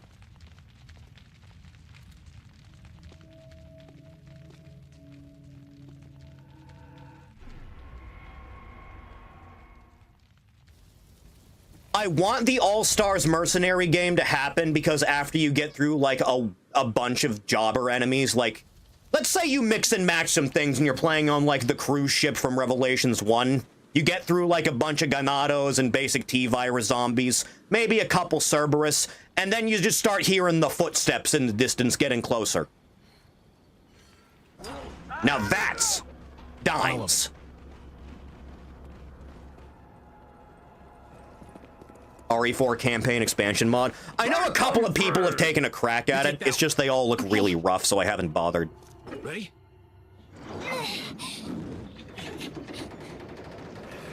Which of the 3 non-human species would you bang in Elder Scrolls: Khajiit, Argonian, or Orcs? Are they all compatible? Does having kids with Khajiits or Argonians or Orcs come up in Elder Scrolls at all?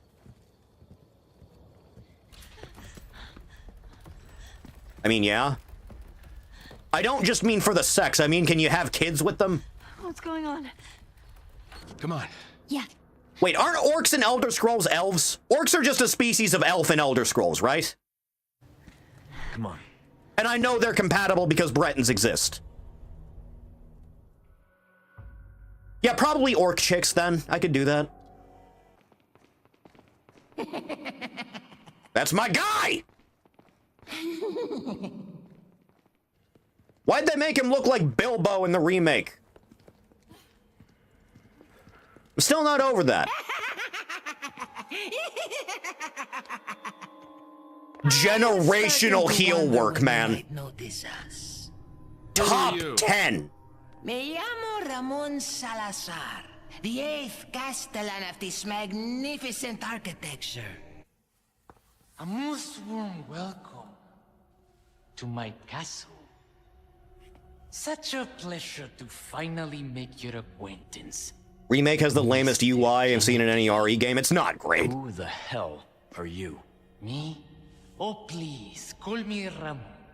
I've been expecting Bilbo you, Baggins, he's only 3 feet tall. Bro. My, we've got a feisty one. Why does everything have to be dark? You're allowed to put lighting in your video game, for God's sake.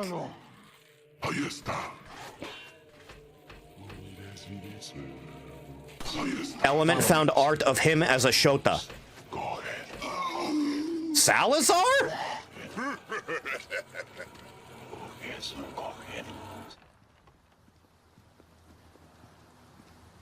Yes?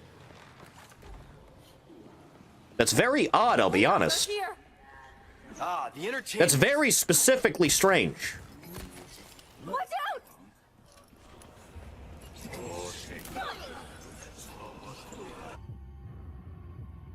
Hey, look, art direction and music. Why is the water in the water room in Remake like a viscous black tar?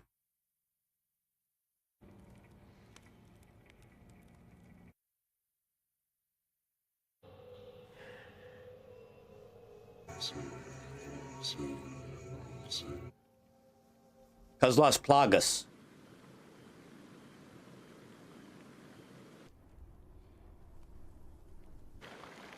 This man got accused of lowering the game audio when he showed shots of Remake, by the way, despite the fact that is literally how the game sounds. Put your hands where I can see them. Sorry, but following a lady's lead just isn't my style. Put them up now.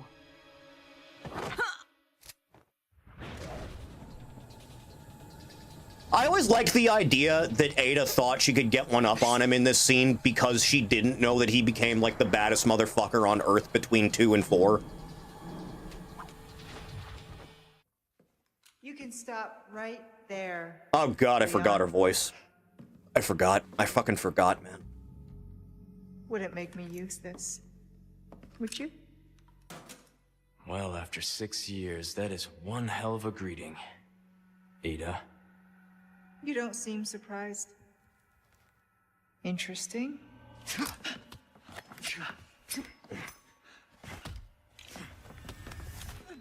Why does she sound like that? Because they casted a voice actress specifically because she was Asian and not because she was good at acting. Leon. It's like Jav acting. Oh, it's worse. Knives next time. Better for close encounters. Not a bad move. Very smooth. So who are you working for this time? It's the chick from Welcome to Raccoon City. That explains a bit. You know I don't work in town. So nice you could join us, Mr. Could be like Lady and have Susie Lightning voice her. You are nothing, if not unyielding, Mr. Kennedy. Soon, you will become unable to resist this. I think the worst thing about Remake's story is you never fucking see Sadler in person up until you're like halfway through the island. Now, if you become unpleasant to our eyes, you'll face severe consequences. Oh, Almighty, grant me the strength to crush your enemies. I'm sure you boys didn't just tag along so we could sing Kumbaya together at some Boy Scout bonfire. But then again, maybe you did. You know, I'm actually fine with Mendez in the remake. I think I'm fine with Mendez. Come all the way out here to roast marshmallows. He's mostly exactly the same, he just has a bit more screen time. Maybe you did. Like, yeah, it's fine, I guess. You have a strange sense of humor. I genuinely like Ashley more for the most part. Un forastero. Ahí está. Mátalo! Ahí están. Matando. God, you took away all the sauce. You can always just play OG as all merch designs, crossover, etc. will be for remake.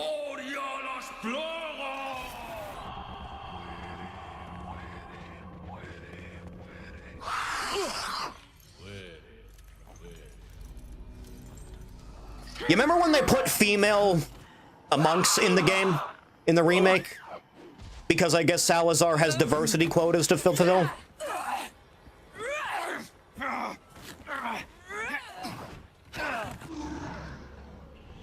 Man, Verdugo is so fucking cool.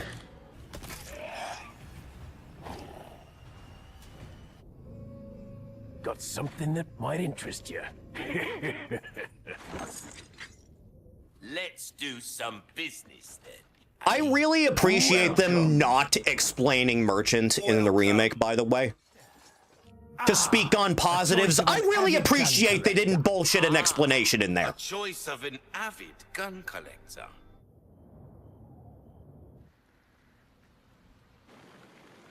What's me Sabayan? Thank you. Thank you. Come back anytime. Come back anytime. If you read the lore and have the brain. Dude, I really don't think Merchant is Lewis's granddad, dude. I really don't think that was ever the intent.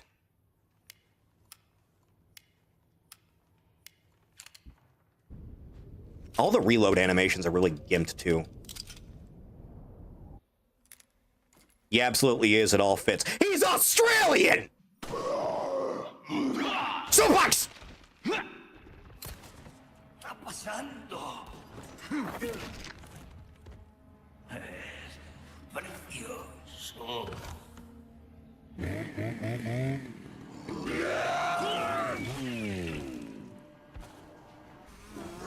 You know, I have a very distinct memory in RE5 of getting chainsawed and then Sheva blowing the fucking guy's head off mid-chainsawing of me, and that kept me from dying. It's a very specific memory.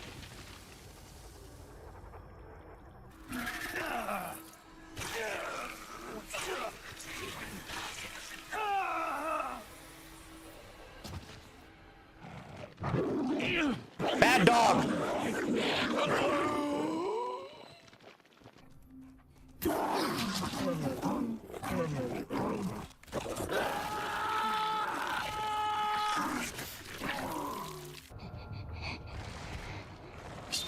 All the remake stuff is really terrified of showing the protagonist getting mangled, huh? Like, it's not nearly as visceral as it used to be. You remember back in RE 1, 2, and 3 when you got a game over that showed the zombies eating your fucking corpse?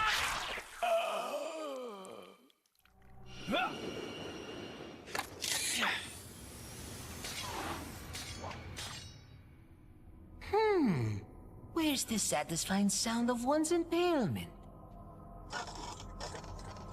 Don't fall for this old trick. How dare you! No more games! Kill him! Kill! Aquí nos despedimos. Modeled after Day of the Dead? Very specific. Probably should have done it.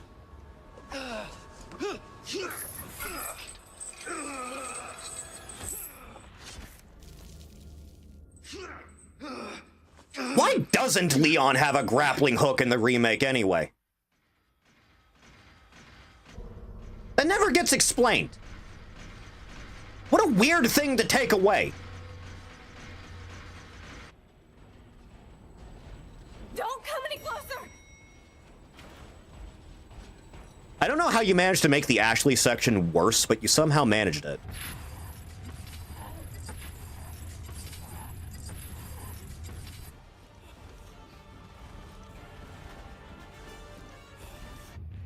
You know, I don't understand why El Gigante here is, like, wearing BDSM gear, and I double don't get why in the remake he's wearing fucking trash.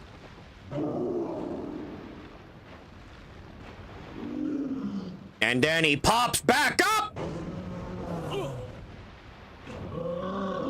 Here it goes. Just hold the button, Leon. It's okay. Just hold it down. They didn't want to mocap the grapple? Christ. That's what I like to see.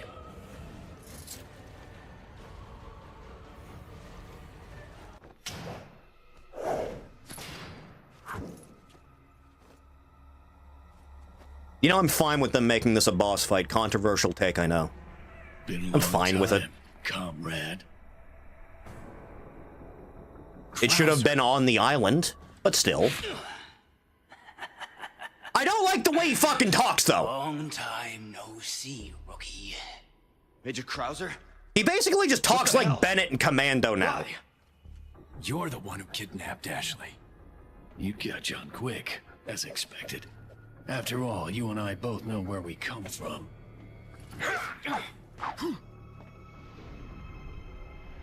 What do you want? Also, they never mentioned him working for Wesker in the remake. For some reason. Simple Saddler developed, that's all. Ashley, it was you who got on quick. Didn't I teach you? Knives are faster.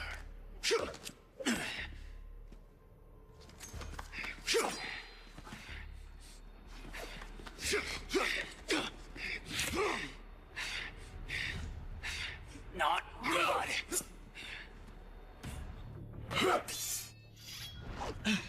Leave Ashley out of this. Oh, I needed her to buy Saddler's trust in me. Like you, I'm American. Did Krauser think that Wesker was gonna fucking become president or something?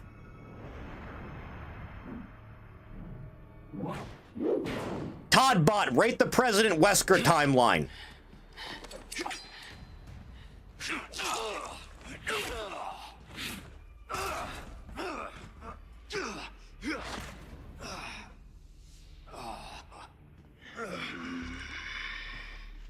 Enough talk. Die, comrade.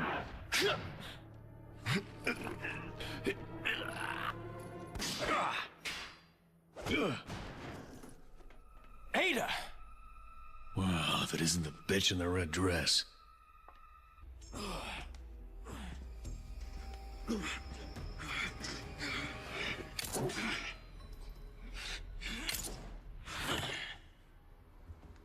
Enough play, rookie. You haven't changed a damn bit. You know, you could have just made the primary scenario from Darkside Chronicles its own dedicated game instead of doing any of this.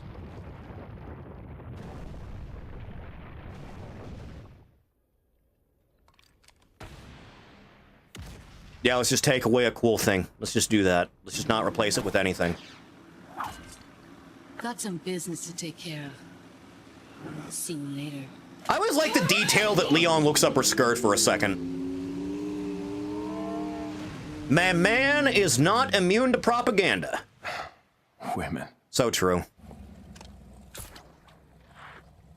Don't think too hard, handsome. See you later.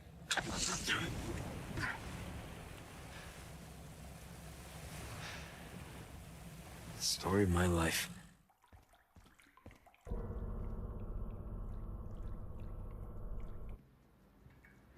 This is like the scariest part of the fucking game, and they took away all the ambient music.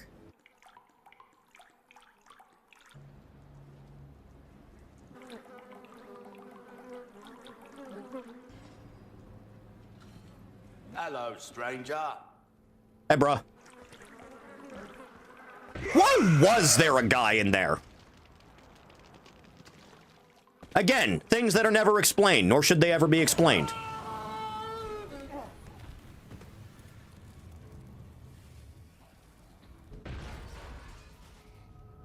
This shit was terrifying back then, man. He was making Hot Pockets.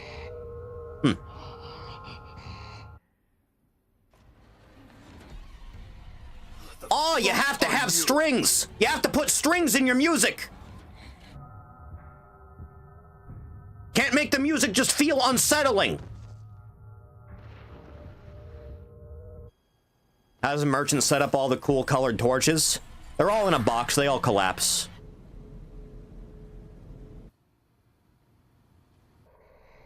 You don't have to make every fucking room dark. Why is every room so fucking dark?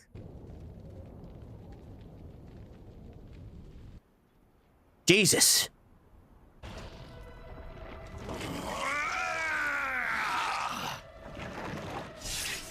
Witness the power! You're too soft to do what's necessary. My name is Osman Sadler. You're balling, my guy! Fine religious community. I am Osman Sadler, the speaker for... What's going on with your brain?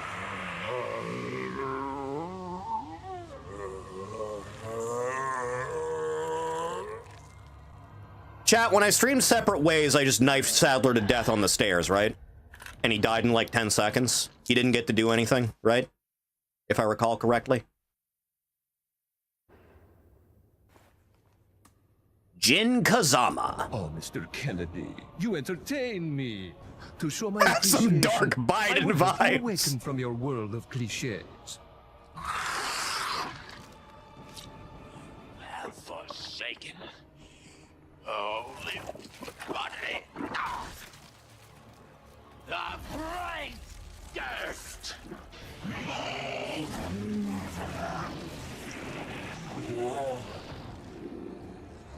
So, like, if Ada and Leon died, would Wesker have just gone to the island and handled it himself?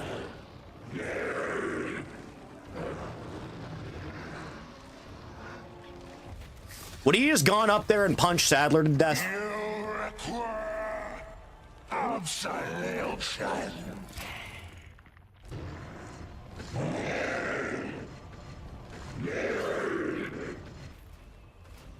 Why is everything so fucking dark? It's a construction site!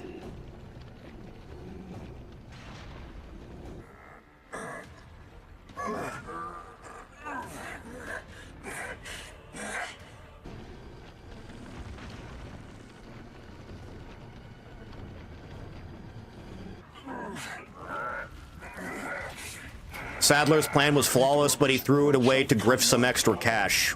No one's perfect.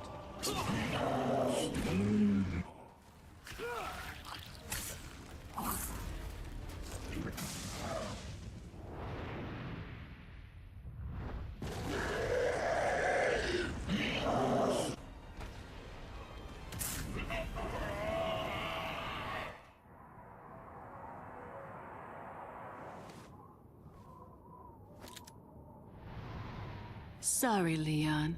Hand it over. Ada, you do know what this is.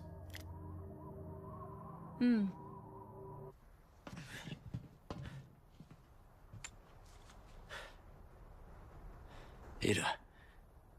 What the Can hell you are believe doing? these two only fucked once? Nothing personal, Leon. Luis and I had an arrangement. Don't worry, I'll take good care of it.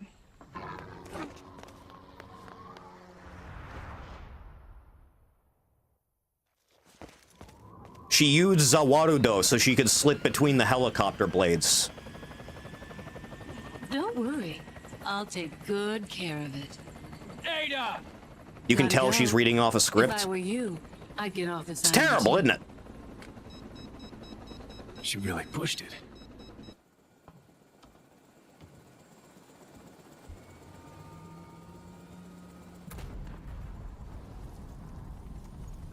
"26 takes, and that was the best one." Better get a move on. See you around. Wouldn't believe they did it once if you didn't tell me. Very cute. They mention it in one of the CG movies where they both just happen to be in Paris at some point and not working.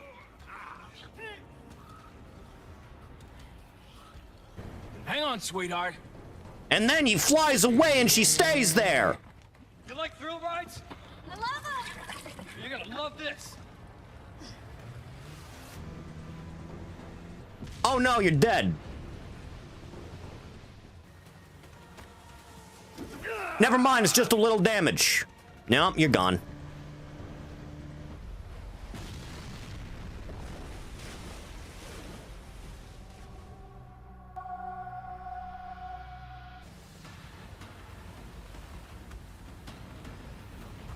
Uh-oh.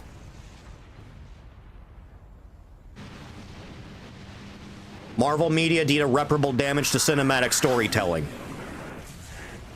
We all had such high hopes for the MCU and what could come, despite the fact we were all getting fucking tired of it towards the end. And then everything has been god-awful, the worst shit imaginable.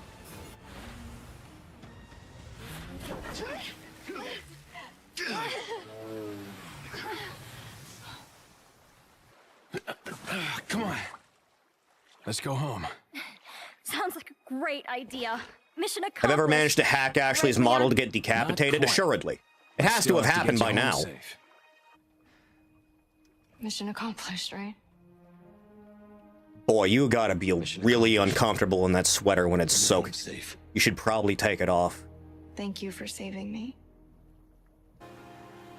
So, after you take me back to my place, how about we do some, overtime? Sorry. Somehow I knew you'd say that, but it doesn't hurt to ask, you know? You know, I could put in a word with my dad. Have you assigned to my detail, if you're interested. You don't need me. You proved you could handle yourself. Even if you could use a lesson in knife safety. Come on. Let's go home. The scene that got Leon permanently labeled a homosexual. No way, friend. Condor 1, Roost to Condor Delivery 1, in the remake isn't GTV. bad, but not too big on the voice direction. Who was that? They want to deliver it like a fucking movie instead of them just saying cool shit. She's like a part of me I can't let go. Let's leave it at that. It's also just a matter of the way dialogue is delivered in media now is really shit in comparison to how it used to be.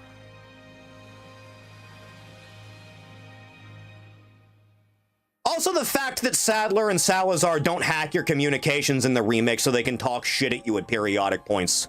Significant step down.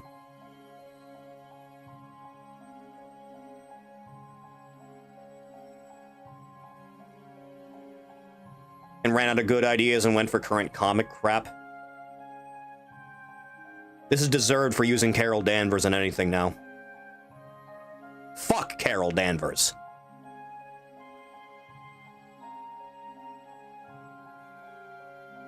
But movies today are shit. That too.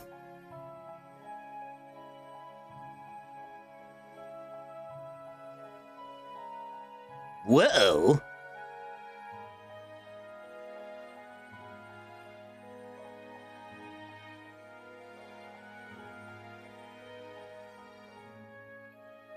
Can we have a quick versus slop to end off the stream sloppa? How long is it?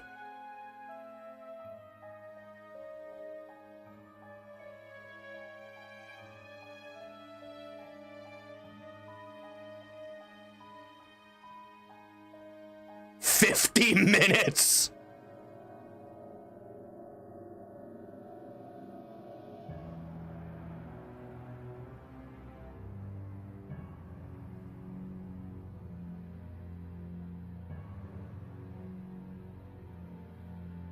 Don't think the ones I sent were longer than 5 minutes?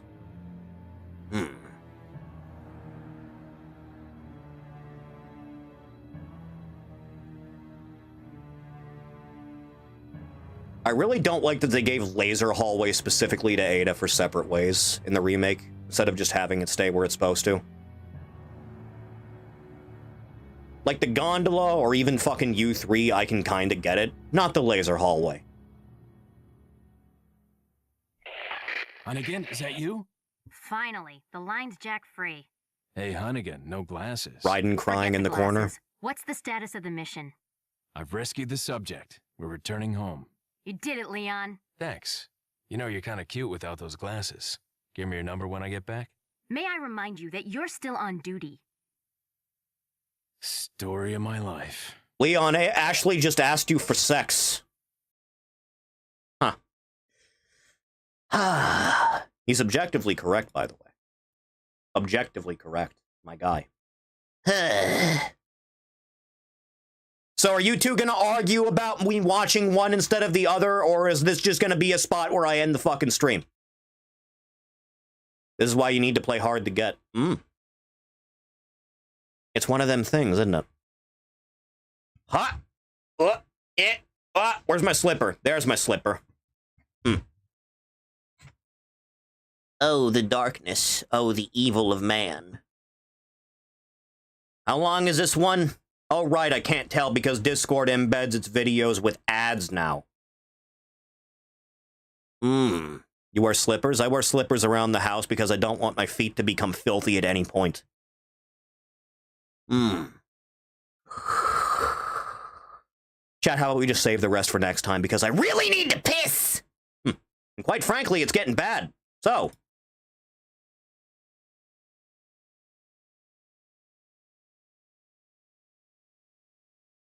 Chathany, thank you for coming by the stream. I appreciate it. If you want to know when streams are going to start or what we're going to be doing on any given day, scroll down just a little bit, hit the link, follow me on Twitter. Twitch is down there, stream there also. Give that a follow if you like. Patreon's down there. A little bit of support goes a long way to help. You can get your name in the credits along with these lovely people right now. And thank you. We should be back on Monday with something or other. So stay tuned for whatever that ends up being. It'll probably still be here on the YouTube, we'll be honest. So thanks. I will see everyone again the next one. You take care now, kids. Goodbye.